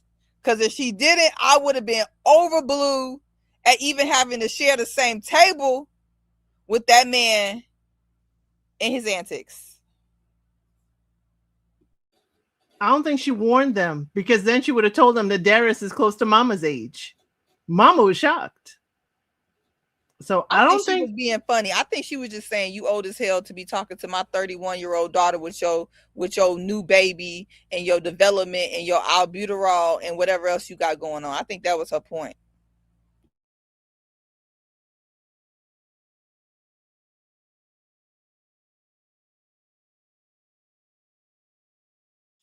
Oh well, if nobody. What was the question? I'm sorry. Why is Ashanti even entertaining this mess? Okay, go ahead, Sean. I'll come back. Yeah, me too. I mean, I was seriously rooting for Ashante, and I had to reach out to her. You know, there's only a few people. You know, I'll jump in a DM or two. I was concerned. I'm like, yo, mama, your good parents down here. You know, but in the end, she made the right choice. But still, it's like, why are you dragging your parents through this? You know, and I just have to think it's for the plot. It must be for the plot. because she seemed very lighthearted throughout this whole process. So, you know, she's just doing it for the plot at this time. Maybe she's realized she hasn't, you know, found her person in production is like, please, we need a show. We got to have something to piece together here. You know, just let's just see it to the end. So that's the only thing I could muster up in terms of why, you know, we got where we are. I wish I was on my channel because I'll go ahead and play my meme because Ashanti is only here so she don't get fined at this point. You know what I'm saying? We got to have a reason on why we got her off. We ain't voted her off yet or whatever. You know, she everybody's friend. We need a little triangulation or a little three-way action going some way. You know how they like to do. We also know that we found out, like I said, she ain't got no siblings. So unfortunately, mom and them had to be dragged along. We couldn't drag anybody else on here and stuff like that. We would have got to talking to her crazy. She don't bring her parents. That's not her real family. You see how they tearing Bello up in the daggone Facebook group. So, I mean, look, she said, I ain't going to get fined. So, mom, do me a solid. We can get some shots afterwards, talk about this foolishness that I'm dealing with. And, you know, free food. Foodies, all of us is going to be foodies. I'm a foodie call, you know what I'm saying? At this point, we all going to be a little foodie call at this point. I love the way mom was catching Bello up in this math, okay? Because when you tell me, and I know new parents like to go by the months of it all, but if you tell me that you got a year-old, you don't have to explain to me that it's 14 months. 2 months don't really make more of a difference to me. You know what I'm saying? It doesn't really make much of a difference to me. It's still a year-old. Then you want to sit here and just not tell the mom the actual truth, like you told Ashanti in the first place, but want to sit here and you got to factor in the 9 months that she was pregnant. So that was like 2 years ago. Now, I don't know what type of math you doing, sir. But okay. You just found out. How hard was it to say, hey, I just found out about this baby? Unless you didn't just find out. So to me, I was looking at it. And I know people want to sit here and say one thing, but I was just looking at Bello as self-sabotaging on purpose. And I'm kind of confused. I sent a digital exclusive to the group chat. I don't know if y'all got the chance to look at it. I know Sean did or whatever stuff. I want to know exactly what time was that digital exclusive filmed in this whole process? Was it filmed after he dismissed Lauren or before he dismissed Lauren? I know it was after the date with Lauren and Dominique. But I need to know when. Was it after this sit down with Ashanti? Because Bello, if it wasn't, you was straight up lying to Dominique talking about how you dismissed everybody and got rid of everybody. Now, I can see how you trying to play this up as, I just made myself look real bad to this lady, start talking about everything but a relationship to her parents and then stuff like that or whatnot. But the way that you presented this was not the way you presented this once before. You could have easily just presented the same way. I had a one night stand. I got a baby. You grown. The mama grown. She understand? Jay, how was he supposed to say that at the table? He was not supposed to say that at that table. Well, he wasn't supposed to say that crap he said then, because that even made it look more foolish. Because don't sit down with my mama talk about you had a booty call, got a baby at the table. That ain't gonna help. But here's the thing. You're telling this lady while sitting there with her daughter, she had a baby. You trying to explain to her the timeline of having a kid? I was like, Bello, stop. When was the inhaler, launched? Probably because it was like, but the fact that he's trying to explain that it's more time that the baby been around or a figure of the baby has been around. But the question was like, how y'all co-parenting? How y'all doing in that? Like what? It don't sound like, it sounds like he barely be seeing the baby and the brother He ain't don't. That's what I'm saying. He not co-parenting. That's all he had to say. It's like, I don't see that child. Yeah, Baby live over in Florida. You might as well get up. The moment you talk about you a deadbeat, you might as well get up from the table. Baby in Florida, I'm here. Well, he sounded like a deadbeat trying to explain it the same way he did. That's why the mom was like, no. They all lying to each other because Ashanti clearly knows that Darius is only paying her attention because he has having issues with Ashley. And Bella's trying to tell us that, he has 2 strong connections. He got to make a decision. Really? No, you already made your decision based on where you slept that night at the retreat. Come on now. Stop playing in our face. Oh, my word. Stop playing in our face. Everybody could have just gone home and been fine. I mean, Ashanti could have self-eliminated if that was an option. I mean, fine. I just don't like the playing in my face Well, that this is Elsie, going to be something. according to the digital exclusive, he knew from day one that he was leaving home with Dominique. Yes, I saw that. Yeah, Everybody I saw that probably from the knew that. mixer. It was probably the plan and the scheme that Todd set up all along. I really don't care about what Bella and Dominique doing and who said what and what he said to her, because I mean they both playing at this point. Well, no, Dominique's not playing about him. Unfortunately, she should be, but she's not. I don't know. But here's the thing, Bella's sitting there, you know, the mother is asking you about, you know, your relationship with her daughter, and you're talking about property development? Excuse me? Or was this chopped and screwed in the conversation? Come on now. That's why I'm giving, if it's like playing out the way it is that he was self-sabotaging on purpose. I don't think he's that intentional to even do that. I think he was just going along to get along, because the mother called him out. You know, I really appreciate it. I loved her mom, you know, and being an only child too, I know, you know, my mama don't play about me. Lord knows my mama don't play about me. So I think that at the end of the day, he just, I don't know. I think like even with Darius, when they're like asked serious questions, if you're unserious and somebody asks you a serious question, you're going to give an unserious answer. Because what about you and your intentions with Ashante have anything to do with some land development for affluent Black people? That's nice that that's something you want to do. I mean, those are good career and, you know, wealth building aspirations. But at the end of the day, you know, they didn't ask you, are you stable? They didn't ask you, what's your career? They asked you, you know, like, what about your daughter? You know, like, what do you want to do with her? And if you don't have serious intentions, then you're just going to start talking like you're on a job interview. And that's unfortunately what he did. And I'm glad they, you know, I think sometimes it's good. You know, some people may see it as a waste of time for the parents, but I think it's good, because if you know your parents are truth tellers, you know, you take stock in their relationship and you want to bring somebody forward, let them see, let them assess. And especially if you're going to take the advice. Now, if you're going to ignore it and still do what you want to do, then yeah, don't waste their time. But, you know, we saw the outcome. So thankfully she did take heed to the advice that, you know, her parents gave. Trying to get out of my head, because as soon as you said that, I was about to say it's a waste of time when they don't listen to the advice like Dominique and Ashley.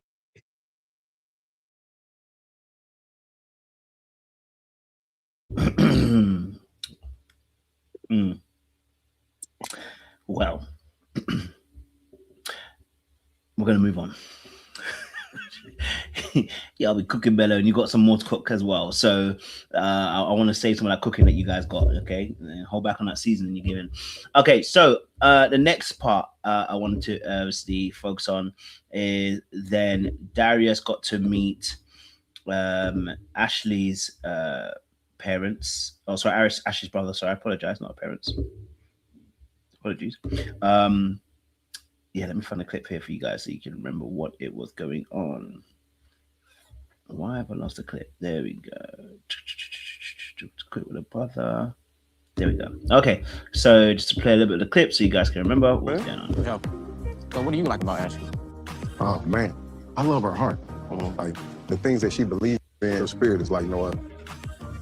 So where are you from? I'm from Toronto. My parents are from Nigeria. What do you do for a living? I'm a real estate developer. I started with whatever money I had and I poured in. So I'm all in. Damn. Okay. That was not long at all. I apologize. That's to deal with the person that's not. That's what happens when you're on YouTube.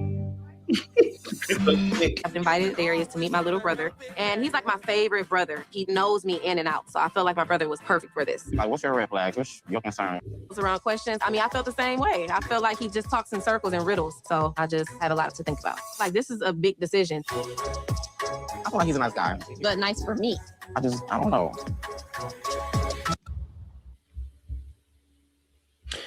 Well, Ashley was talking about how he was talking in circles and talking about communication, and more communication as well. What's you guys' thoughts on this? You know, in terms of the meeting with the brother. The brother did a good job. He could see that Darius wasn't necessarily the right kind of person as well. I don't know if they got a heads up or whether this year people got some real discerning people around them. I don't know. But what's your thoughts around this situation in terms of the meeting that Ashley had with her brother and Darius? What did you glean, garnish? What did you retrieve? What did you see? I'd love to know your thoughts on this as well. Waste of time. Oh. It was a waste of time because I've seen it all the way to the end. It was a waste of time because the brother done sat here and told you no go. The man had told you it was a communication problem. And yes, it is a communication problem. And yes, he do have a problem. But Ashley, sweetheart, communication is two-way. You too must have a problem. Okay? You don't take account for your half of the problem sometimes because you don't listen very well. That's part of communication, listening. I'm just saying. The man ain't tell you nothing in that thing. He just said communication 175 times. I don't know. If that was the whole problem, everything, you know, it's like talking to a giraffe, talking to a frog, to a dog, and a cat, all about the furs that he's wearing. I don't know what the hell he was saying the whole time. I don't know if Eddie didn't cut it up like this on purpose, if he said something real or not. But the brother told you no. And this is the brother, you miss Backsheep. This is the only one that you really like out the family. You don't even take his word. Stop playing. Stop bringing these people to these shows, wasting their time, putting them on TV for no reason. Because if you were my friend and you don't listen to my sound advice, please don't tell me about your dramas or your problems later on when you start having problems in the relationship, because you are.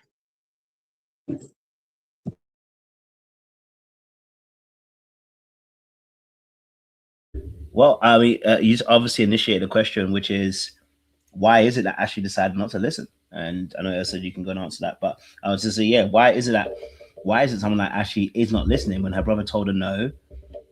It seems like, you know, that's for a question for later on. In fact, we'll come there later on because we're gonna have to talk about them anyway. Don't worry. You just talk about what you saw in this conversation. I realized I was jumping. What I saw is that, you know, Darius is a copy and paste because he said about the same thing with Ashante. It's about her spirit. It's about, you know, just look at her. She's just beautiful. You know, it's about the inner her. I was like, copy paste. I don't care which one came first. Darius was saying the same thing all over again. And I like the production showed that they, you know, he droned on and on and on about communication. That is a problem if the people around you are glazing over and just eating and just glazing over and thinking to themselves, you're talking too much. But Ashley thinks that she ain't got a problem with communication because she's been saying what she got to say from day one. You know, communication is also translation. And apparently it didn't translate for either one of them when they were talking to or at each other. But, you know, we don't get, as you said, Kojo, to the end because, you know, Ashley ain't listening to herself. Okay? Her body's telling her something and she ain't even listening to that. So is she going to listen to her brother? No. Has she listened to her brother in the past? I don't think so. But I don't know these folks. Okay? But in this instance, it was like, yeah. Now he's like, I got to take you back to this restaurant and all we're doing. She was more interested in the food than the company. That's all I was saying. Okay. I'm not a meat eater, but she was way more interested in that brisket than in Darius.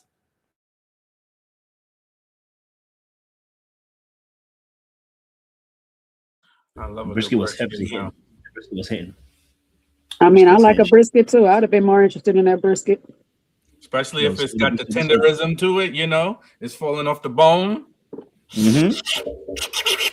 That has been copyrighted, Sean. I ain't selling it. I'm just saying it. Tenderism. Yes, Siwe, you're gonna say sorry. You were gonna say sorry, Siwe. You know, just talking about Ashley not listening. And I've been hard on Ashley, you know, throughout this whole season. But what I'll say is the more I hear her talk, and even, you know, we'll get there with her breakdown at the bridge of it all, or their version of the bridge. Ashley's listening, but she doesn't trust her inner voice. And she wasn't selected by Darius for no reason. He picked her for a reason. His game wasn't just to date a whole bunch of people.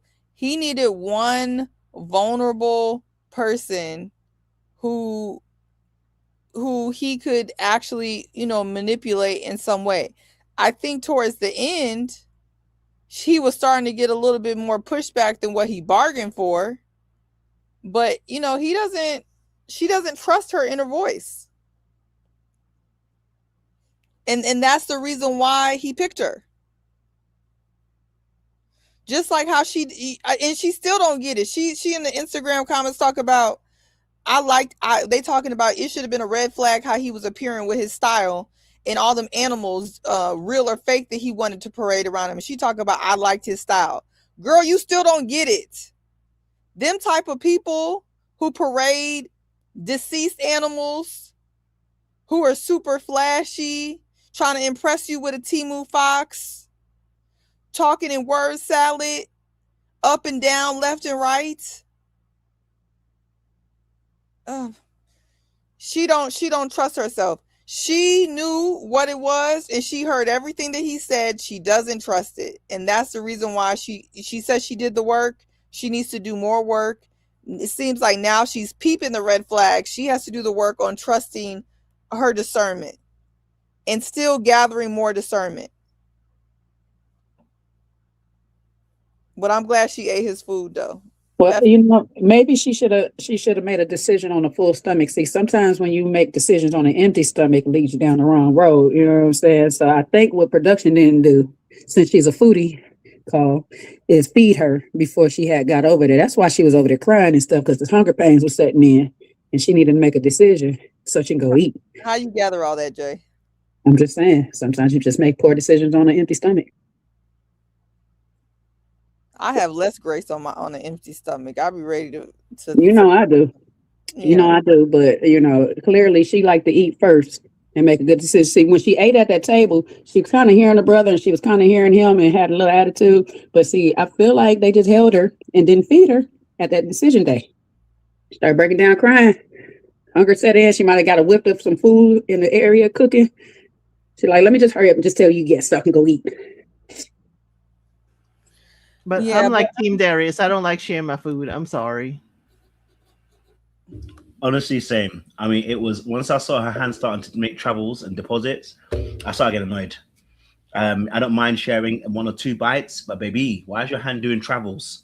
And then you go and take. And at that point, it's like, yeah, just take the meat. I can't even bother anymore. Like, I'm hungry. Are you not hungry? You're hungry. So why you? You know what I mean? Like, if we were eating for just fun, by all means, this is an aesthetic meal. But when I'm hungry and I've set myself to eat, and you come in, your hand is traveling several times, doing trips across the pond, I'm getting annoyed.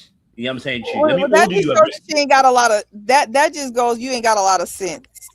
Like, that just goes to how she ended up with that man to begin with. You really shouldn't be reaching over your hands into somebody else's plate multiple times. That's lacking decorum.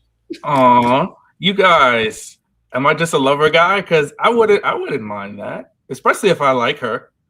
You can reach in my, and I'm a foodie. Several times. You don't even those who know me, you know. You don't even be wanting several times. If I like you, if the key word is if I really like you, I'ma tolerate it. I might grumble, but I'ma like it. I'm telling you. You reach in my plate, I don't believe you, Sean. What, are you kidding me? Neither do I.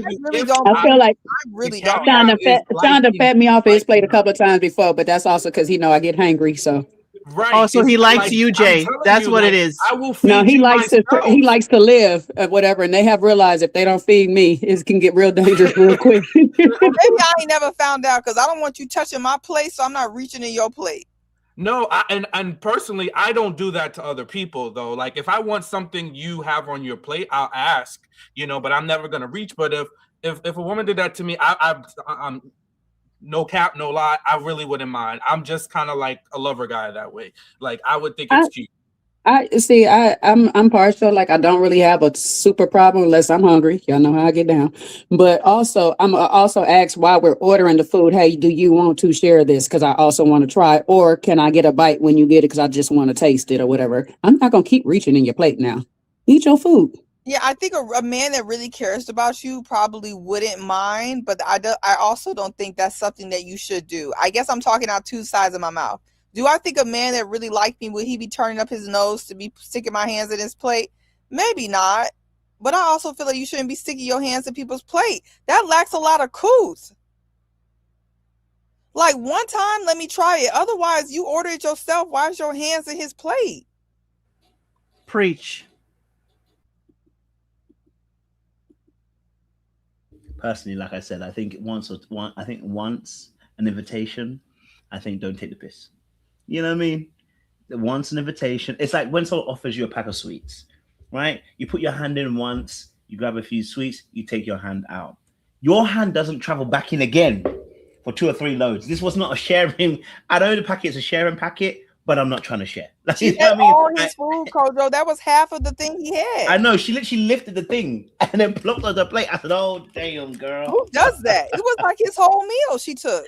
Did he stop her though? Because I missed it.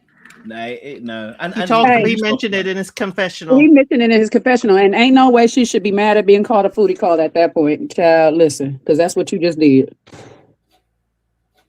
I'm telling you, Mr. Elson didn't used to ask before, and it was absolutely grate my nerves. Absolutely grate my nerves. Don't ask, ask first. You couldn't tell by the look on your face? Oh, no, because he don't care. He's like... He was probably shaking that head off your shoulders. Oh, heck yeah. I don't even eat brisket, but don't take no brisket off my plate. I said, don't bother. I'll get something else. Baby, don't touch my meat or my fries, okay? Don't touch anything on the plate. There's a barrier. The plate is a barrier. The fries are a major one. No, you all know my fries are the major one. Don't touch my fries, baby. How we spend so much time on this mess, the though? dips. Because we are foodies. I'm sorry. Yeah, we are foodies still. Because I just think to myself, I just think there needs some decorum as well. You know what I mean? Like, I got a real pet peeve when it comes to dips as well. Because the dips are for the fries. You now dipping your fry into my dip, and then you dipping constantly as well. So now I'm seeing scoop marks. I'm like, what's that? Get your own dip, because I got an amount of dip for the amount of fries that I got. So you get your own. I always don't touch mine. Because I don't want to see nobody little chubby hands sticking their fingers in my dip. You get your own dip. I got my own dip. Wait, hold on. I think the YT people done traumatized us all. Like, don't put your hands in my food. I just want my own dip. I don't need you. I don't want to be monitoring how much you taking out my dip. That's my thing. Now, the one thing I am particular about, unless we really, really locked in, is I'm particular about drinking behind people. Especially if we eating and drinking and you got food particles, you eating something, and then you want something in my drink, and all I think about is the food particles that was in your mouth is floating around now in my drink. Yeah, I might just let you have the drink. Now that's probably that whole backwash of it all. Yeah, I can't. Let me get a little taste. Yeah, that's all you. Yeah, it's like, oh, this is a good drink. The straw. It's like, I'll get you one. I'll be right back. What you order? Lemon drop? Oh, let me try yours. Why don't you finish that one? I'll get a fresh one. Exactly. I'm like that even with Mr. Elson. I'm sorry. Yeah, y'all right. It's 2026. We ain't sharing drinks. It's flu season and everything. We gonna have to move season. Better. I start thinking about mono and herpes. My head just goes, There's a reason why guys said don't do it. I think that's a serious thing. It's a conversation you should have with your partner around food boundaries. It's a very real thing, people. Okay, all right. Don't get into an argument now with your partner over this. Okay, all right. Some of y'all double dipping and triple dipping and stuff that you shouldn't do. Okay, all right. Sean, she been in your mouth before. What's been in your mouth, Sean? I guess they're saying like, oh, if you're with her, you kissed her before, but it's different. And then look, I don't be doing all that mouth kissing either. I'm sorry, I don't. If we don't go together real bad, I'm not kissing you all in your mouth either. Sorry. I'm not mad at it. I definitely hear you on that. All right. I think we have more questions, but anyway, I think we can move on. Now I got a song. I got a song for for Ashley and Darius. See if y'all can guess what it is. Oh Lord. because mommy's a rider and I'm a roller. Put us together. How they gonna stop both us? Whatever she lacks, I'm right over her shoulder. When I'm off track, mommy is keeping me focused. Okay, Jay-Z.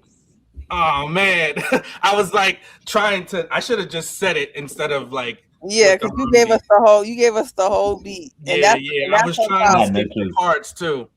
She need to stop trying to be his little Bonnie and leave him alone. He just had that oversized white woman as his Bonnie. That should have been every sign she had. I wanted to. Oh, Kojo, are we gonna come back to Darius later, or is Yeah. We'll come back The to him end, later. the end scene, the end scene. Oh, okay, good. Because then I got the receipts from the Facebook group chat. I want to read some of those. So. Oh, no worries at all. D, can do what you got to do. So obviously another date that was on was Bello and Dominique. That is a concerned mama right there. She concerned. Said she was concerned, but you know what? She played it off. She played it off like, "Oh, baby, don't you worry, baby." She gonna talk about your ass behind your back. I can tell. She gonna cuss you out. Because y'all know me. Not too much, though, you. I did want to say something. So, Bello is a Muslim. My father is a Christian and is a pastor, but my father is not usually conflicted by that at all. So it would be something that definitely would be not of my preference to deal with a person that's not Christian.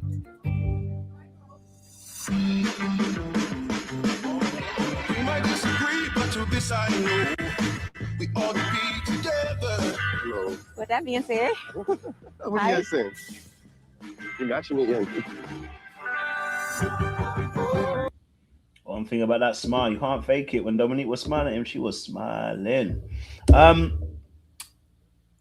Dominique, Bello, he's Muslim. I think they focus on the religion part of things. She comes from a Christian background. They did mention the very first episode when they were talking and etc. etc.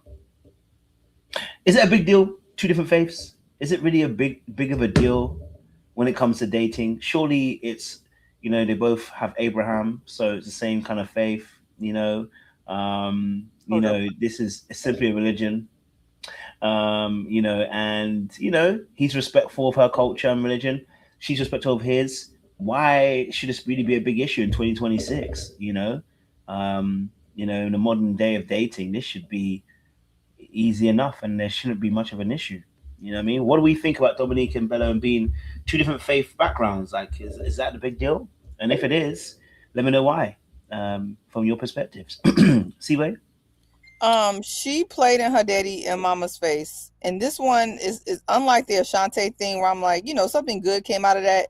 As a preacher's kid myself, you don't bring no pastor on a show and your mama, who was very shady with Bello, I loved every minute of that, talk about she gonna pray for him on the show, and not give them a heads up that this man is Muslim. Like, what are you doing?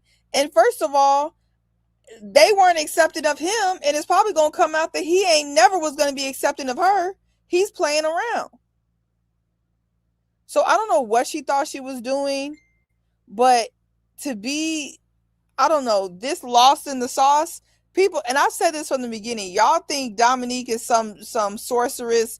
Dominique is getting played by Bello, has been getting played by Bello this whole time. She was never fit or equipped to go toe-to-toe with Bello. She was never fit or equipped. The fact that she would bring her parents on there and her dad and stress her parents out, who seem to be, at least 60 plus, stressing your parents out with this mess, I would be pissed. No, I'm gonna see where I disagree a little bit. She was fit to go toe to toe with Bello. Her problem is she decides she want to go toe to toe with the women. She lost her objective in this whole process. Sweetie, your competition was never them women. It was always that man.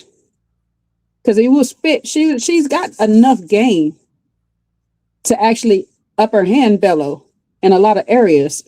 If she didn't put one, her heart up into it. Two, her feelings for the other women being in the proximity of him ever. Because one thing about playing this game is Your competition is a player in front of you. It's not none of the other people, the NPCs all around and stuff like that. Them have nothing to do with anything. Them women had nothing to do with anything. She started competing with Lauren and all of that stuff. Her objective changed, and that's when he got her. Yeah, she lost when she put that suitcase in the room in the cabin and kicked Shannon out, who I still need Mercedes to come back or Shannon to tell me why she's caping so hard. I need to understand. She lost the plot then when she was moving Shannon bags out the room so she could put her bags in the room. Hell yeah. And then want to sit here and tell us up in the lounge how her dad and her mom loved this man who they did not know was a Muslim. And on top of it, told Devin way long ago that anybody can meet her parents. That meant nothing. So I'm like, you got enough potential to play this game fully and thoroughly. However, you just lose sight of it because you either got digmatized in the process or you got too caught up in winning that you got blindsided by all the red flags that he was giving you. And then you want to tell us how you ain't going to listen to your daddy when your daddy is clearly going to tell you, and I know she's going to be pissed at this when I say it, but child, he is not trying to go through another divorce with you. He tired. These people you got here and told us that they've been married 40 plus years. And you ain't trying to take the advice of them? Oh, okay. Do your thing, sis. Like your mom already told you. You're going to do what you want anyway. Because we done obviously been down this road before of telling you, no, you should not talk to this person. But you did it anyway. So continue on. Y'all notice in the interaction, Bello, when he was answering her dad, he barely looked him in the eye. He was looking down at the table. And I was like, that's kind of shifty. You know, especially you meeting this young woman's dad. You know, man-to-man conversations are being had. The least he expects is for you to look him in the eye.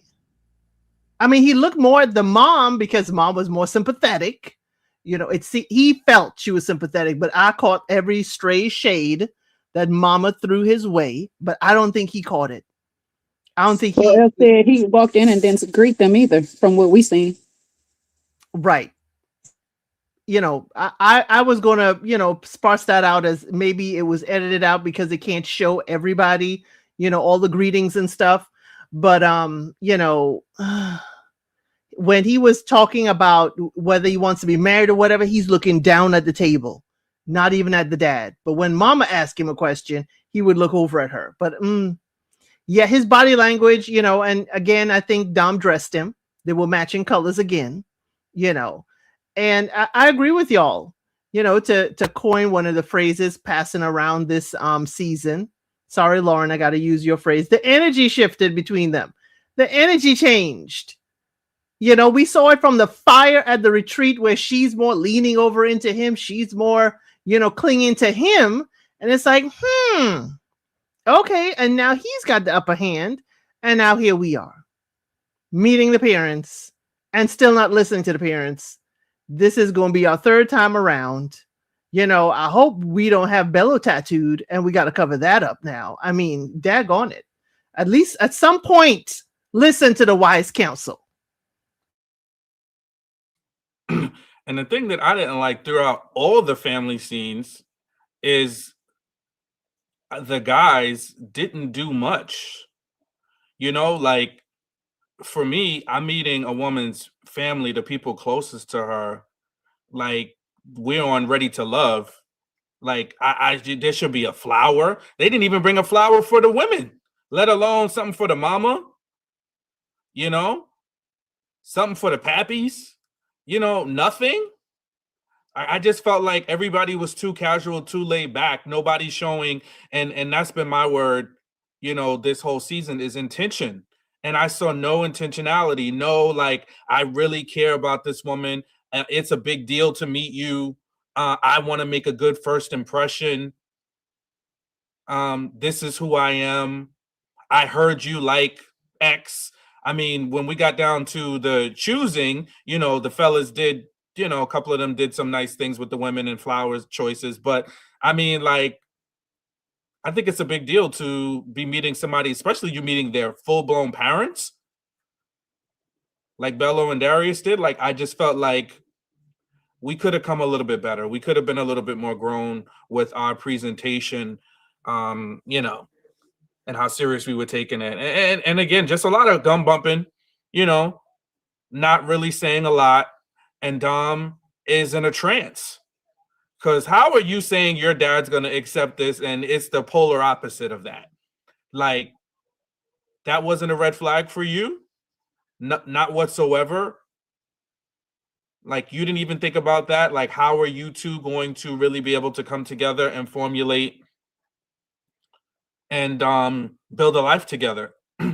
But again, how serious is he? And I mean, I don't want to get into this too much, but I think just like how Ashley brought it up either last episode or the one before that about people using the Bible and then not really living by it. I don't know. Is Bello one of those guys that, you know, kind of is a Muslim, but is not fully practicing? I don't know. Does he pick and choose? Is he going to use it as a way out to be like, oh, no, I just, you know, I'm not going to be here with Dom no more because I really want a woman of the same faith. But all along, that didn't stop him from doing a whole lot of things that the Quran probably wouldn't want him to be doing. So that's my piece. Sean, because he contradicted himself. He's, you know, now he's saying he's a very, you know, traditional Muslim man. And then he's telling the ladies, I don't need you to change anything about yourself. How's that going to fly? That's not going to work. That's not going to work to marry and build a household and got to have that son with that lady. Not going to happen with the ladies, you know, as they are presented in the show. So he was here to play, you know, the whole time. I'm sorry.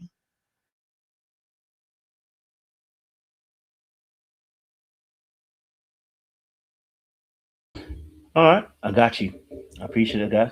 Let's then, you know, move it to the I guess the tributes at the very end. People that were deciding to stay together. You've kind of already talked about Donna and things. You've cooked her enough. I don't think we need to go through her choosing him in the very end. Obviously, Dominique and Bello chose each other as well. So I guess we can just go then, and the last one will be on Ashley and Darius because she changed her mind. But obviously, Dominique and Bello chose each other at the very end. We've asked about whether faith is important. It seems like a lot of people do believe faith is a massive thing, an important thing as well in that space. So when it comes then to them choosing each other, and we saw obviously a clip from the reunion where they are no longer together. My man has the African attire on. He's looking good in the dark blue. Can't lie to you, it was kind of cold. But they're no longer together, and it seems as if, you know, our good sister Dominique is very much angry and hurt by how she was done and treated by Bello. I want to get your thoughts in this regard then to, you know, this situation in terms of her and him choosing each other and then it seemingly not working out the way it did. Of course, we all saw it coming, but I want to get your thoughts on that. You know, what do we think happened in that space between Bello and Dominique? What do we think went wrong in this particular relationship as well to get to a point where at a reunion it seems that they're not together anymore? Any thoughts around that? Or any thoughts around them choosing each other as well? Because those are so important as well. Any thoughts there? Okay. Fair enough. Fair enough. Any thoughts still, Bello? If not, I'll move it to Ashley and Darius because that's where we need to be. Yeah? Okay. Looks like we're moving to Darius and to Ashley. All right, cool. Fantastic. Appreciate it. So obviously Darius and Ashley chose each other, but not after some theatrics went down. Let's have a look. You're an amazing woman. I honor you. I respect you. I don't want you to feel bad about anything. I feel like I see you in your light for who you are as a woman, as a business owner, as a soon-to-be wife, and I would love to get to know you a lot more, and maybe we could create our own journey. I feel like it's way more good qualities and good things about our dynamic to where I feel like I can't let that just go unnoticed. And so I choose you. I know it took me. Now, Ashley was crying, talking about how she's been delivered, she's gone through deliverance, she has, been in therapy, she's been all these things, and it looked like she was going to say, "That's why I can't choose you." And I don't know if she had a flip moment. I don't know what went wrong. All of a sudden, she's changed her mind, and she says, "Yes, I can see it between the two of us." So I want to get your thoughts on this situation with Darius and Ashley choosing each other at the very end as well. Do we have any thoughts on this scenario? Do you have any thoughts on this scenario? She was lying to herself. She was betraying herself. I'm sorry. The way she was crying, bawling, and I don't want to go back to who I was, and I feel myself reverting back to. It was just like, Ashley, come on. And once she started being conflicted, and then he started laying on the vocabulary on her again, I was like, yeah. When I was watching it, I was like, yeah, she gonna say yes. She gonna accept him.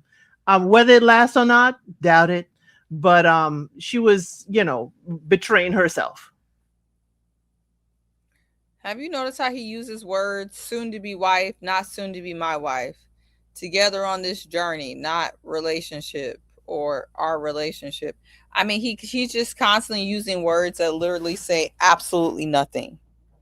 And so yeah, I guess she was really torn between what she knew, what she knew and what she hoped for, and she went, she portrayed herself and now I know she's on the internet saying she don't want to be attached to this man in any way. Well, unfortunately, when you say yes to the man at the bridge, you gonna be attached to him, because that's the last thing we're really gonna see until the reunion. And even then, we're gonna remember you attached to this man at the bridge. That's the reason why you say no at the bridge, so you cannot be attached to him. Because now we gotta wait to the reunion to see that, I guess, maybe you're not attached to him no more. But it's a little late. So I don't know. They got to tell me that they getting a bonus for saying yes. You gotta tell me you're getting a bonus for saying yes, and that's why you was doing all that daggone crying. Because, child, you ain't moved me a tear with none of them tears, not one. Okay, because you knew you was betraying yourself in that moment. That's why you was crying when you decided to go ahead and say yes to that man, despite knowing all that you know. If I tell you this much, if I have a communication problem from the jump with you, if we arguing from the jump too much, we can't resolve things early off in the relationship, it's a no-go for me. You ain't even got to worry about me. You ain't got to worry about me, child. My bag is packed and I'm already gone. You know what I'm saying? I'm not about to sit here and waste my time and my peace, my energy. This man is keeps telling you how childish you are, how ain't no 40-year-old. Well, sir, go be with the 40-year-old. And I'm glad you peeped it too, because when he said the wife to be, I said, whose wife to be? She get engaged to somebody we don't know about? Did she come into the show engaged? Is there a secret lover out there, Ashley, we need to know about? Because who? Darius, you ain't getting married. You might have told her parents or one of these ladies' parents that you want a wife, but you ain't getting married, sir. Didn't we find out this episode that man got 4 kids, 3 baby mamas? And no wife, ever. 4 kids, 3 baby mamas? And he didn't want to marry none of them? He's a serial impregnator. He should have said soon to be baby mama. That's what he's looking for. That's all he has practice doing. Well, also dating an employee. Don't forget he's practiced that too. You know, I would like to have some sympathy for Ashley and Dominique, but I really can't, because this is willfully choosing on both people's parts. And for me, I just can't have the sympathy in it, because despite what everybody has told you, all that they have shown you, the men have themselves have literally told and shown you both that they ain't ish. This man was willing to forsake you because y'all had one argument that we know of. I'm pretty sure y'all have many more, but one that we know of. Okay. And I gotta say, any man who would be linked to that lady who, hold on, let me say this right. Any man that looks like Darius on the outside that would be linked to that lady that he was linked to, the white tea lady that he was linked to, shows that he either will use women for anything or he doesn't like women at all. I don't know which one it is, or maybe it's both. But that's very odd, and that's also a red flag. And I don't even know, like, if they even have any type of connection. He doesn't even seem to have any connection with her, like a real connection. And then if you're able to make 4 kids in 3 separate households, you're okay with your kids being scattered in 3 separate households? Child. We're going to have to add 2 plus 2 and make it 4. And this is, I'm not even going to get back on my rant before, but if you see a man has 4 kids, 3 baby mamas, and you're still dating him, you are a betting woman. You need to go to the casino. Have we not learned from having luxury car salesmen on this show?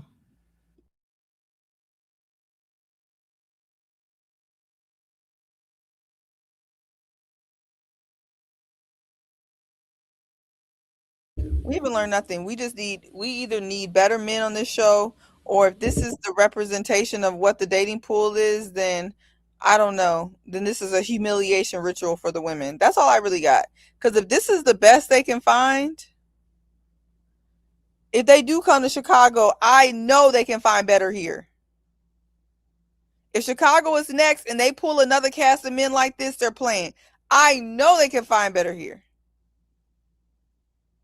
And I hope they do.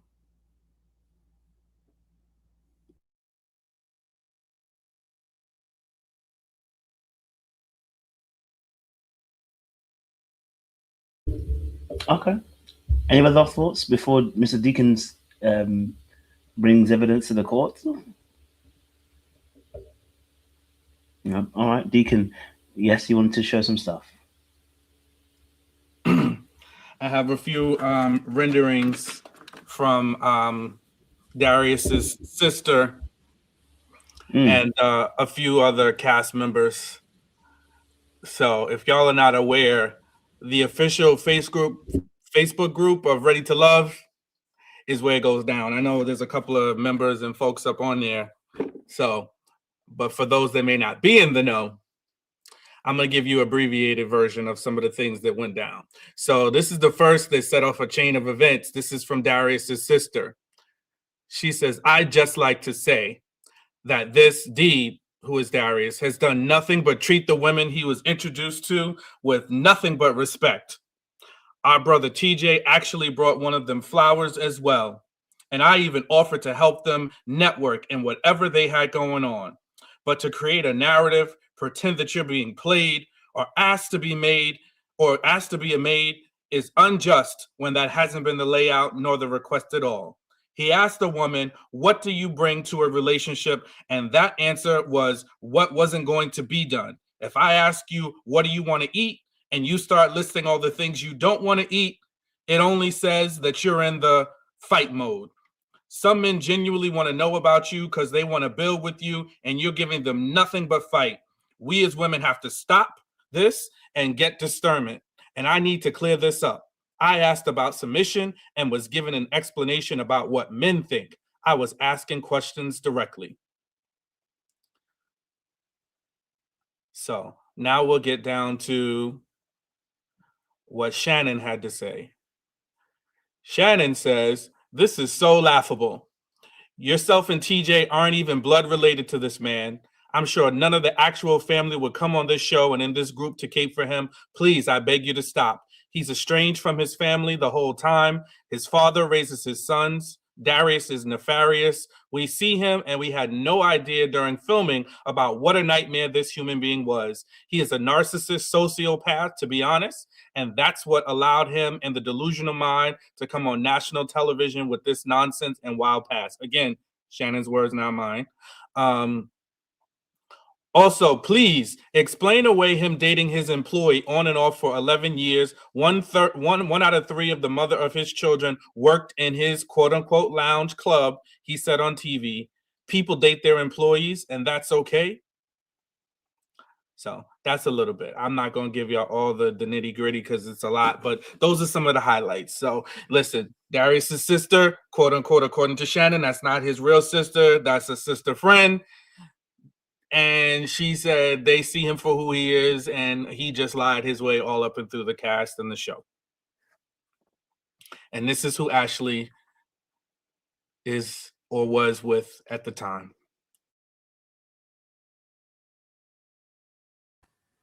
Well, it's going down in the Facebook group. I stay out of it, but thank you for that that reading, Deacon. It certainly is also revealing, a whole lot more tea about Shannon, and not as naive as the edit would seem. Okay, Shannon, we need to know what else you found out, since you're saying we didn't know during filming, and now we found out a whole bunch. We're gonna need that dossier, ma'am. Okay, could you please just slide it over to Little Black Book 91? We're gonna need that dossier to see what else She ain't has gonna do been that. found She ain't out. gonna do that. She don't like Kojo. She mad at Kojo. I was trying to still make a request. Who mad at me? You gotta get her to slide it over to you or something. Who mad at me? Shannon. I'm mad at me. Yeah, she mad at you. How'd you miss that? We did a whole rendition of that. He was half asleep during that live. He was half asleep. She's still stressed. She actually got stressed about that. Yes, about you and constantly talking about her pearls. I mean, that, and I think she just didn't like your takes. Remember, it was her, Devin, Christina, everybody else. Oh, and Christina. Yeah. Christina had something for all of us. She told us we all was ignorant. Oh, I missed that night, so I didn't get that. No, Shannon had a problem. I mean, Shannon and Devin. I mean, I saw Devin because Devin had commented on. I think Shannon was right under Devin. That comment was, you probably didn't recognize her name. I saw Devin's comment. He was a bit annoyed, but I mean, I don't know why Devin be vexed for. I was right. He got used as a pawn. I mean, I predicted it, so he should be all right. You know what I mean? And Shannon, well, we already knew. I mean, I didn't say anything mean about Shannon. It's just, you can tell who's going to get chewed up in the game usually. That's all, But it'd be like that. You can't win them all, so we'll let her cook in that space alone. I think she's just overly sensitive since it's a piece, for her sorority. Okay, that's fine. I mean, I just, I don't understand sorority because obviously being in the UK. So, I just thought to myself, I'm seeing pearls and I'm seeing it it's as a constant pearls around your neck. It's like, sis, I would say grow up, but it's making you look more grown than you need to. That's why I felt like, you know what I mean? So, but I'm sure if somebody understands sorority, maybe it doesn't phase them, you know what I mean? If someone understands sorority, that is a statement piece. I'm sure. So, different cultures, I guess. Obviously, we've kind of spoken about all the other couples. There was obviously another piece of RTL history being made. Of course, we touched on it last week slightly. Say, obviously, I looked at the Instagrams and it looked like Camille and Cornelius weren't together. And then, lo and behold, the next day, Cornelius and Camille are not together. What surprised me, though, is that they're not divorcing. They're just not getting together anymore, which I thought they were married because of course, the that was a TV marriage. They never signed them papers. They never had a real marriage. That's a decoy. You really think she's gonna get married without her son and family being there? They were never married. It's not even really about that. They did a Mandices. I'm surprised that Camille would even want to go along with that, especially as a show how they treated her previously. I'm surprised she went along with it to even do the pretend we got married. I don't think it looks good on either of them. Do you know what I mean? To pretend you're going to get married. I didn't think it looked good on either of them. Maybe that was the closest thing she was going to get to a marriage, and she started there and was hoping that she would get the real one next. Most likely. Any other thoughts on the Camille and Cornelius situation? I wish them well. Yes, that's it. I did reach out to her because, you know, since I met her, she's found her way into my heart. So I wished her well. And she's handling things not like she's showed us on the show. So I'm seeing growth. So amen to her and wishing her all the best. Yeah, I wish her well again, and I'm sorry that so much of her time appeared to have been wasted.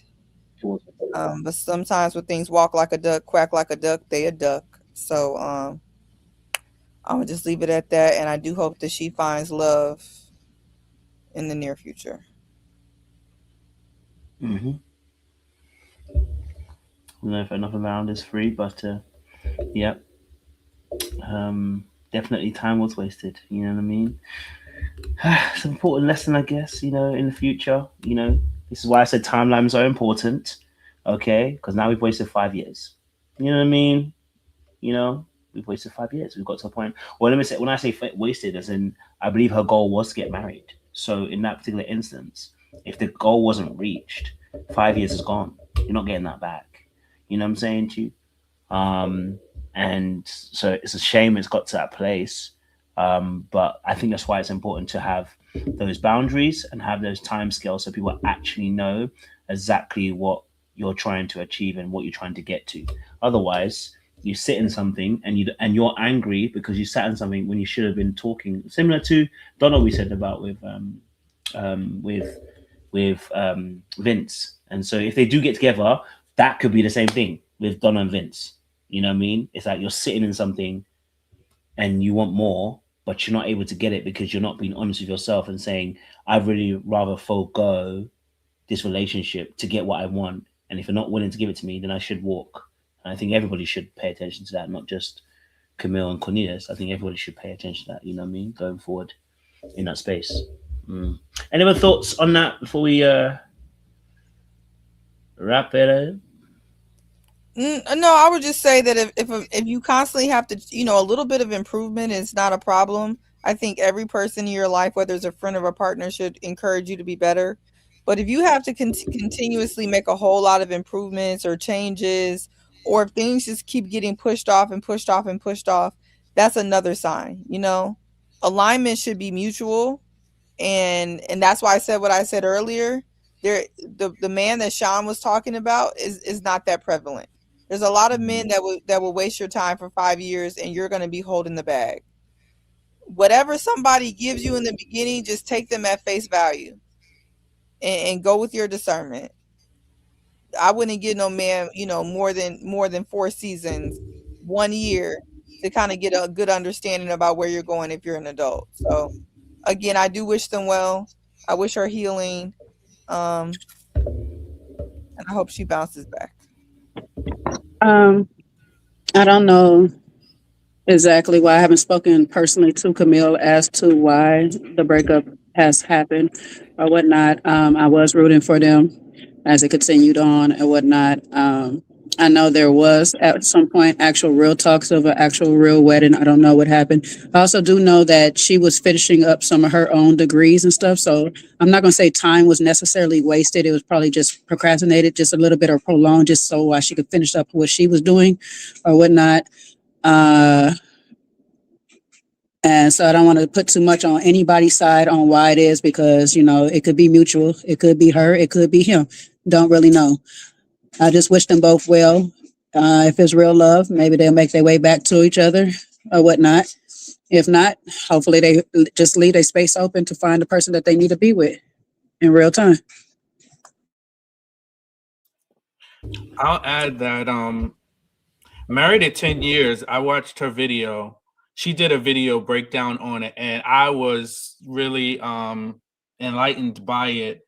And she talked about like seeing certain signs, and like she like highlighted some really things that just kind of like made me think. It's like, oh shoot, sometimes you don't think about it that way, you know, because even us and, you know, even me, I'll take credit, you know, like when we first saw Camille on our screens, we like, you know, we highlighted in on her behavior because it was very obvious to see. But, you know, Married 10 Years just highlighted some points around how Cornelius was passive aggressive.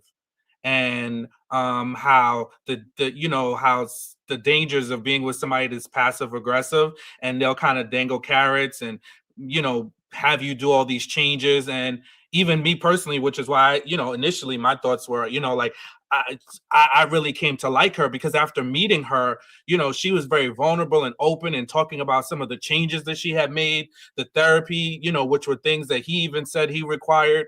She did a lot of those things to make inroads in the relationship. So I just thought that was a very good breakdown and something to pay attention to. Like sometimes we go for we think it's the obvious thing, or like immediately everybody's like, I told you Camille was da da da da, but she evolved. That much I can say I saw from my own self, not just from a TV screen. I saw in person. So and I know some of us have also had interactions and met her and things like that. And I think it's unfortunate that happened. And then listen, you got to be careful and sometimes read the room too, in terms of, is the person really going to give you the things that you want, or are they just kicking the can down, promising or holding things over you, or telling you you have to keep doing things, but you're not going to get to the end goal.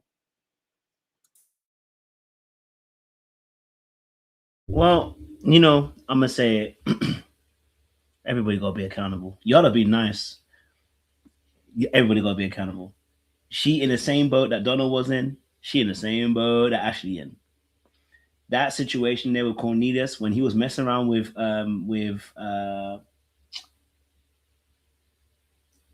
what's her name? Why's her name going on my head? I can see her face, but I can't think of her name. It's going on my head. But when he was messing around with the girl and saying that when they were talking about Alex? No, that's another one. The friend of Alex. Yeah, the friend of Alex that was on the show. What's her name? Courtney. When he was with Courtney, remember the whole conversation around sex and everything like that? And, he wasn't being celibate then, but he was talking about his Christian stuff. When people start doing duplicitous stuff, yeah, and living on two sides of the track, just know that you're probably going to get two sides of that person too. You know what I mean? And I'm not only blaming Cornelius and saying the same thing. My thing is, like I said, you should have a time limit, because you're not going to waste 5 years of my time. You're not going to waste 5 years of my time. So both of them need to be accountable, because you need to set a time limit. And, I take the fact that she might have been studying, all that kind of stuff. I think that's a cop-out. The same way I said about Vince. If you've set yourself a goal that this is what you're trying to get to, right? And in the midst of that, you need to set yourself a time limit, say how much time you're willing to invest in a situation like this. Cornelius was wasting her time too, because he knew he ain't marrying her. He knew. That's why he was messing around with Alex as well. And they can say what they want to say, but and I did the whole interview with Alex, it was all happening. And at the time when you don't want to open your eyes to the obvious things, when you self-betray yourself by ignoring things, they're the very same things that take you out. That is something I've learned over past few relationships, just messing around with people. There's always a thing that I go, nah, that's all right. You know what? Yeah, just making an excuse for it. Same thing that turns around and takes you right out the game as well. You know what I mean? I mean, you're saying we'd be a night, but maybe there was a time limit. Maybe it was a 5-year time limit. Maybe it was so much time after I finished this process in school, and so much time after that. If we don't do it, then it's it. That's it.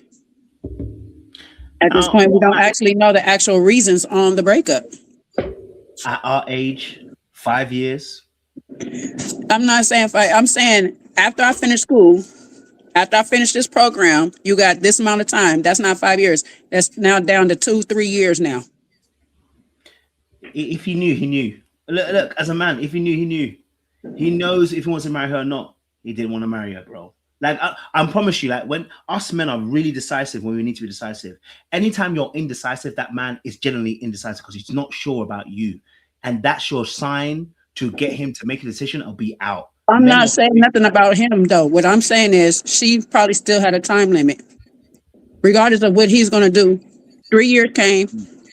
He ain't make a move. She's out. There still could be a time limit in place. That's all I'm saying.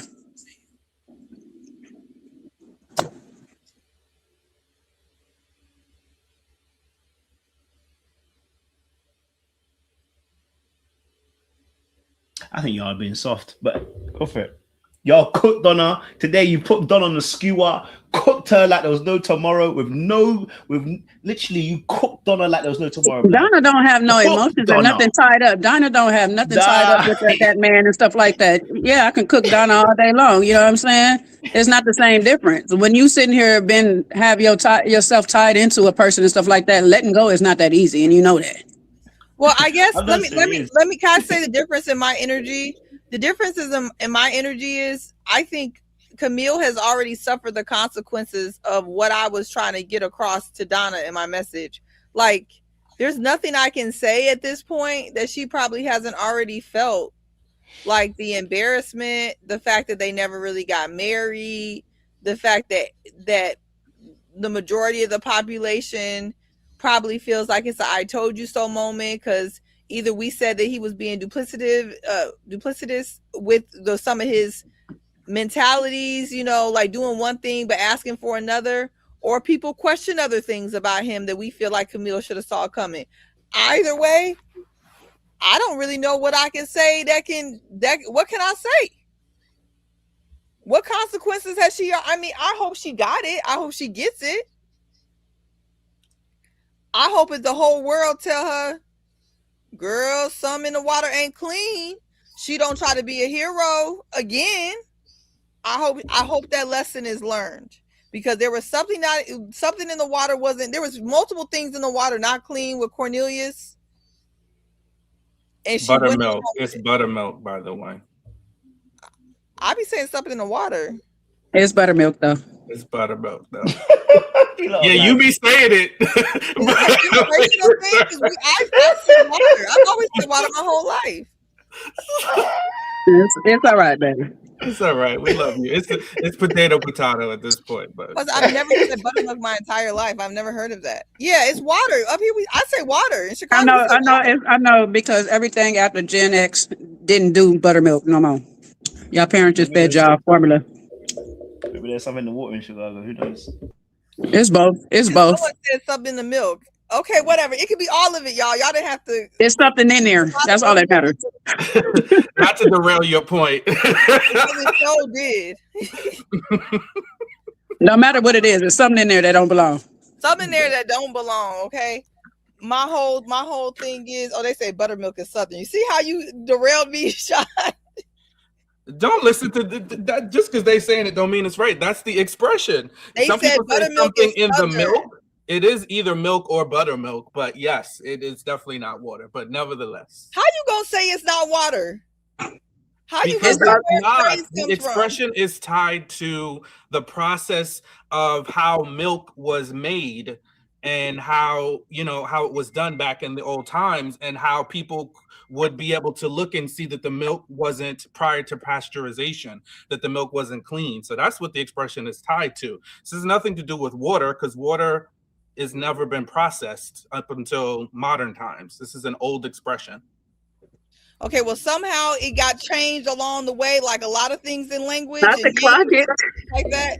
And what I learned was something in the water isn't clean. Now, Mark just texted me talk about they learned buttermilk in the South, which I am not from. So in Chicago, I've only heard water. I've never heard buttermilk. I've never. But listen, in Detroit, Chicago, and all that area where the water be bad, yeah, I got it.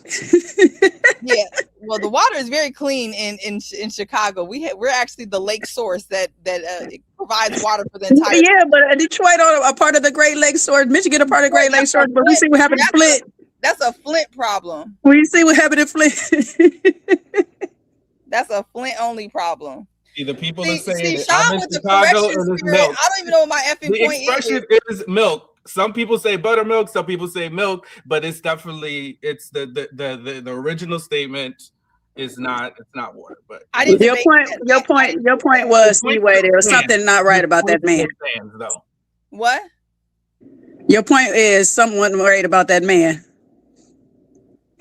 No, my point after that, since Sean liked to correct people and stop me in the middle of my point was that what I learned is water, because I don't know how it changed, but I learned water. I'm not saying it's never been milk. I've never heard buttermilk though. I've never heard of It buttermilk. probably changed from that scene on Malcolm X where he would show them, you know, if you put water. Oh, they say NY says water, so people near you Who's say water they? as That's well. one person. You making one No, person I see plural. multiple comments say Okay, water. Mama Joyce. Okay, No, Mama you say Joyce. New York. They said no. That one person said water. And I'm two people, and there's multiple people say they say water.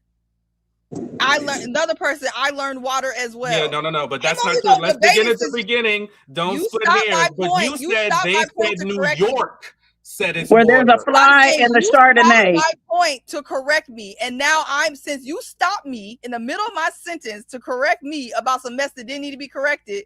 Now we debated I it. wanted some clarity. You didn't need no clarity about that.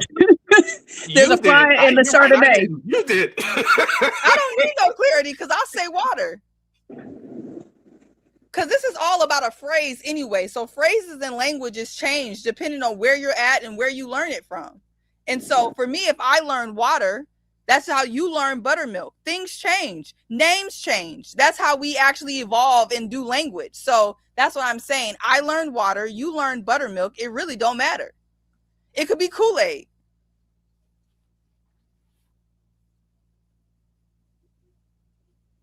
I just don't Well, want there's something in my rosé, so there we go. I'm gonna hesitate from being Vince right now. So you got it. No, you already was Vince when you stopped me in the middle of my sentence to tell me it was And I buttermilk. did acknowledge that your point still stood, nevertheless, whether it was milk or water, buttermilk or pasteurized oat milk. I still agree with your point. I was just being more exacting. But we Go can ahead, Sean. Go ahead, Sean. Be Vince. She don't get it. She don't get it. I'm right on the fence to Vince. I'm saying I'm not gonna be Vince while I'm tiptoeing on the Vince line. So I'm gonna be quiet. And go ahead and see, baby, Darius. You need to shut your mouth. Because I'm trying to make a whole point. We stopped. Hello, it's buttermilk. I don't even know what the hell I was talking about. It don't even matter. Look, what Miss Misha said, that was the side note. The side note turned into the main note. So I don't even know what the hell I'm talking about. Making up polls. So far, it's neck and neck between water and milk, but you know, life is close by. Yeah, no, listen, I definitely hear you.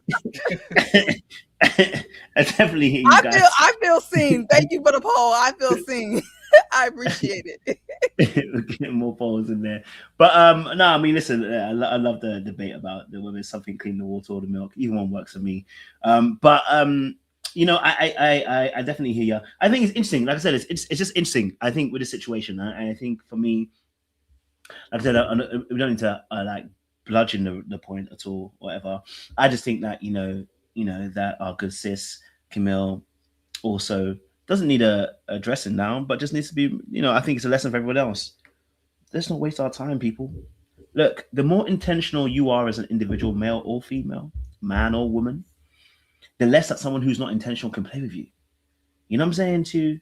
You get what I'm saying to you? Because like, if a woman was to say to me like, "I'm not ready in 2 years," I'm gonna look at her like, "I'm ready in a year." If you're not ready if you're not ready within that year, that's okay. I don't think we're gonna make it.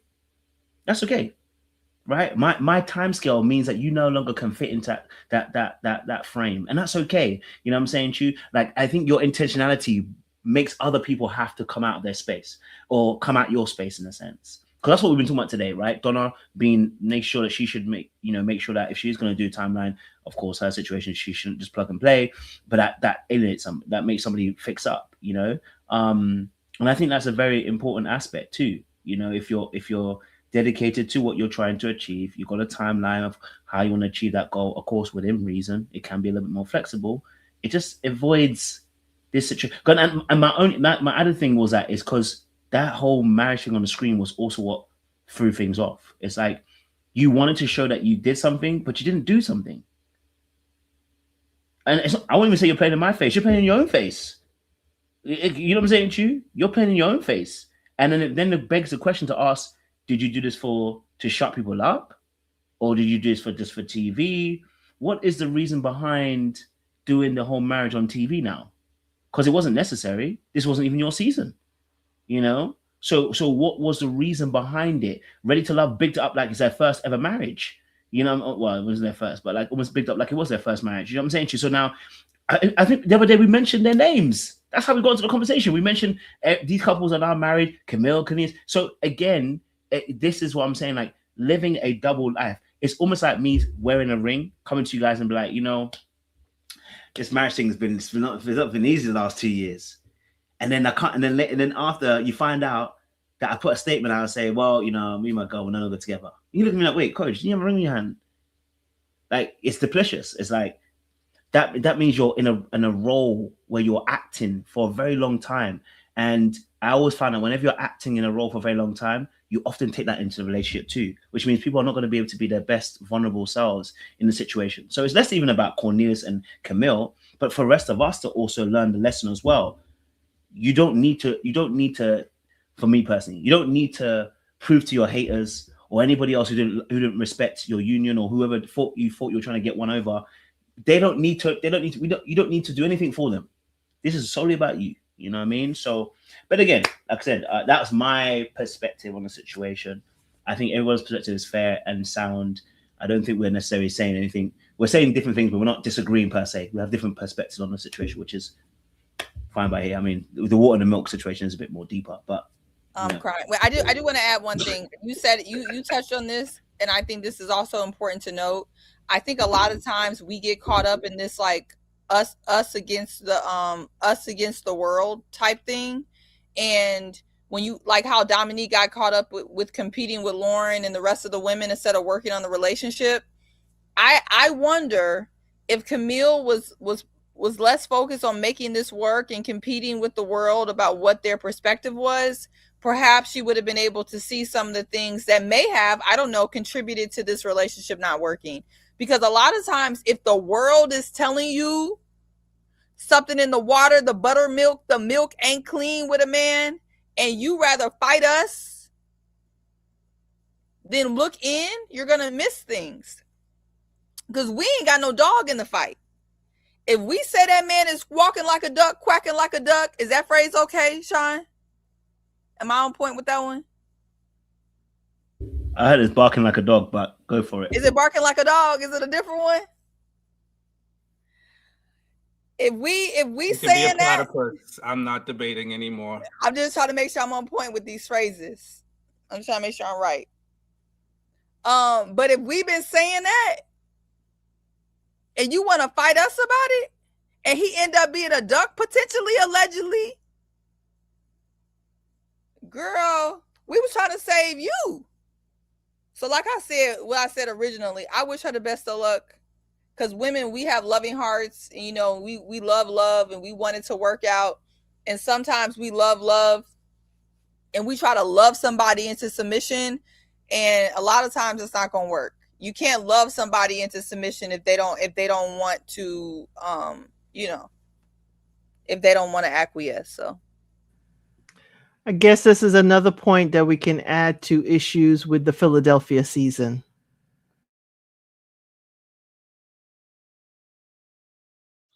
But I said, it's Philly. It is Philly, but guess what? Cornelius and Camille aren't from Philly. They were, you know, imported to Philly. Come on now. Yeah, the thing that I thought they were DC. Yeah, they are DC. El Cid is saying, remember, they did the wedding ceremony or the commitment, whatever that was, on the Philly show. But I will say the grace is coming from, because just like Donna is getting smoke or got smoke, we gave all that smoke to Camille during the season.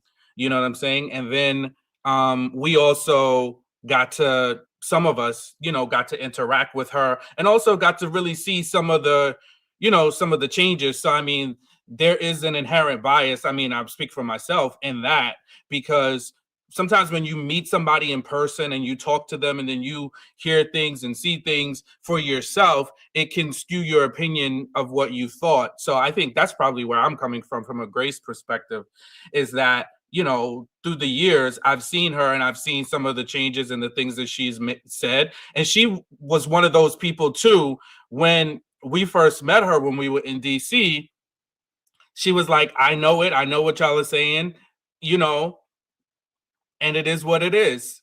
but she also, you know, owned some of it and made some changes that needed to be, you know, to be worked on, you know. So I got to give her that. And she's actually a really sweet, nice person in real life. You know, whatever the show portrayed her as, I mean, whatever was going on behind the scenes, that's kind of how it came across. She's very sweet, warm, and nice in real life. And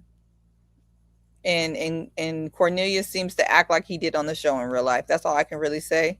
But she's very sweet, and so I wish her the best. I really do.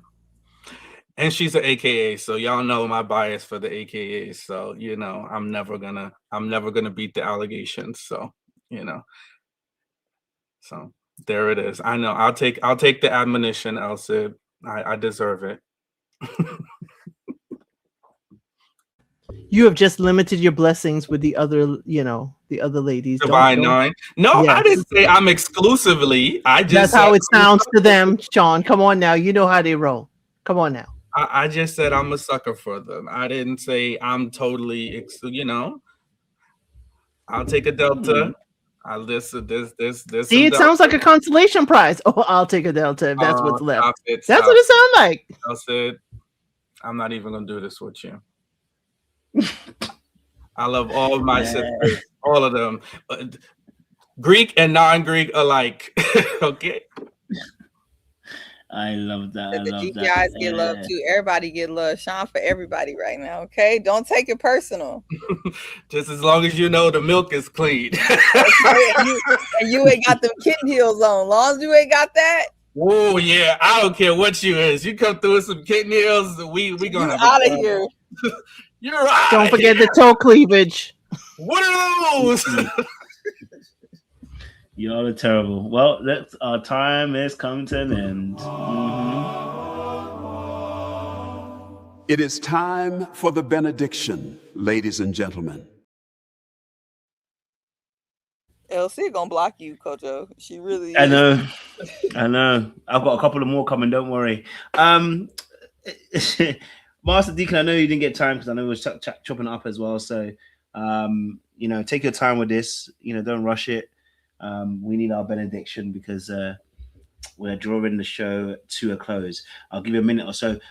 Audience members who are here, we have the benediction in a minute or two. But I want to say thank you for everybody who joined us. We've had over 600 people come through. We're live at the time, so y'all obviously enjoyed the conversation and the chat. Look, you know, when we have these lives, we appreciate you guys being a part of that conversation. But if you have not joined the membership, if you've not made yourself a member, you are watching outside, but you couldn't get in. Why? There's a $sign underneath the chat. Press it. Join the membership. It's £1, $1. I've made it cheap. I'm not going to tell you how much it costs to make a coffee. That's not my job. I'm just trying to let you know, listen, we're here to entertain, have a bit of fun, have good conversations. And we want you to be a part of that as well. And so I'm playing my little AI clip. Good evening. This is LBB 91 Network. Our top story tonight. And TUT. Wait, hold on. Why haven't you joined the membership yet? That's right. Why haven't you joined the membership, guys? Make sure you guys are joining into that membership as well. I'm gonna be passing over the mic to the deacon in that space so he can do what he does best. Someone said go on to Pop the Balloon UK. I will not be going on any of that show. They actually invited me to go on a show, and I told them heck no. I'm not doing any show like that. There's nothing there for me on that show. Master Deacon, I know it's probably a bit soon and you haven't been able to write all your notes, but the Bible says that when you get in front of the authorities, don't push yourself to say anything. The Holy Spirit will put words in your mouth. I would say pause, but it's the Holy Bible. So we're going to pass you over the mic, Master Deacon, and we'd love to hear from you yourself as well. Go for it. Thank you, good brother. Well, the Bible says, be ye also ready, right? So we must always be prepared. So I think that's a good place for us to start tonight. As we've seen the season finale, we should always be prepared, right? We should always be prepared in the things that we do, and especially in love. Be prepared, be ready to be received, be ready to acknowledge, and also be ready to sift out, right? We must sift like wheat, right? To make sure that the person that is before us is truly who they say that we are. And we've said it before, that it is very important that we not only look at what people say, but we look at what people do. And we say that intention is the addition of words and actions together. That's when we know that someone is being intentional. So we've saw some people really rest in their intention, and we've saw some people deny their intention. And I think that if you are getting wise counsel, take heed to the wise counsel, especially if the wise counsel is telling you it don't fit, right? And that goes to Dom and her parents, right? Her parents, sometimes they can, although we're grown, we can listen to what our parents say. And if they're giving you wise counsel and you're ignoring it, you're steering away from it, you're probably headed for not a good place. And we saw that even Ashley all along has resisted her own counsel, her own inner thoughts. If you're struggling very early on in a relationship and you don't feel at ease, it's causing you strife, and you're not 2, 3, 4, 5 years in, you're 2, 3 weeks, 2 months in, that's a sign. Love is not always easy, but it ain't rocky in the beginning, right? So if you're feeling that and you're seeing that, you're probably not ready to love that person. Doesn't mean you're not ready to love at all, but you're not ready to love that person. And I'm going to end on a song that tells us what love is and some of the things that we should be looking for if we're looking to have love. So love, a word that comes and goes, but few people really know what it means to really love somebody. Love, though the tears may fade away, I'm so glad your love will stay, because I love you and you show me, Jesus, what it really means to love. Patient love, kind love, sweet love, kind love. So this is a Christian channel and we are believers, but the first place that we get love and we receive love from is our Lord and Savior, Jesus Christ. And if we're using that love as a measurement for the love that we should be receiving from our partners, then we're headed on the right track. And if there's misalignment, you're probably not ready to love. Turn it back to you, Kojo. Thank you very much, Deacon. I appreciate that. And thank you to all the panelists as well for this great conversation. 3 hours well spent. You guys really chopped up some parts. Donna definitely got the most of the smoke.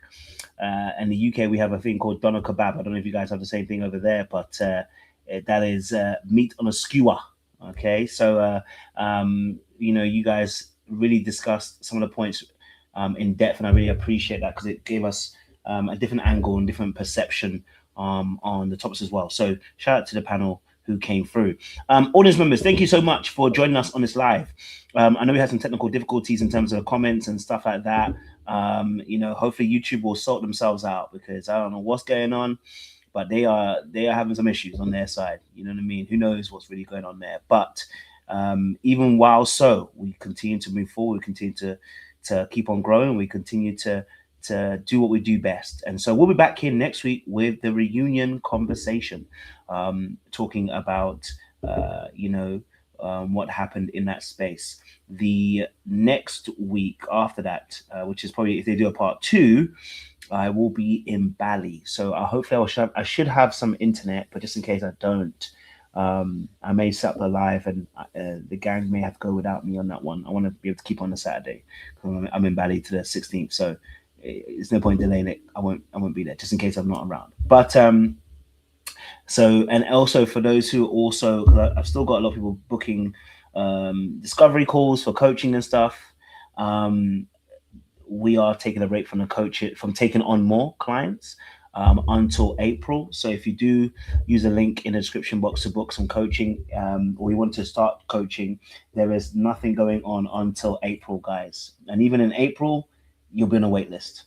Yeah, because I've got too many people now. So it's kind of hard to service everybody. I can only do 2 clients per day now. So I want to make sure that I'm able to service everyone correctly. So if you are looking to coach or anything like that, by all means, yes, do the discovery call. and everything like that, but you will be on the waiting list as well. And if you have not joined us from the previous season, the price has also gone up. Yes, I know. But I've undercut it for a long time, and it's still undercut. So for those of you who want to join the coaching, we appreciate you, appreciate your time. Link is in the description box.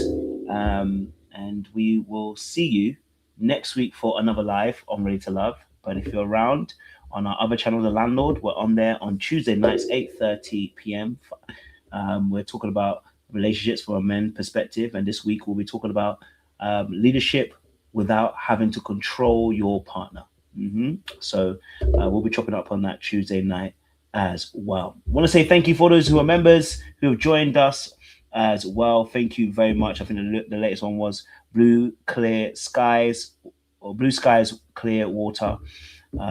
Thank you for joining us as well. And we will be back here next week for another amazing conversation as well. Look, don't do anything I wouldn't do out here. I know it's sad.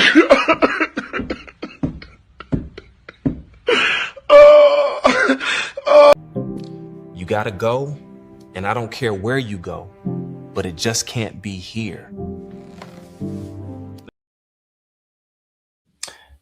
Good night, people. We appreciate you. Stay locked. We'll see you again soon. Much love. Ta-ra, ta-ra.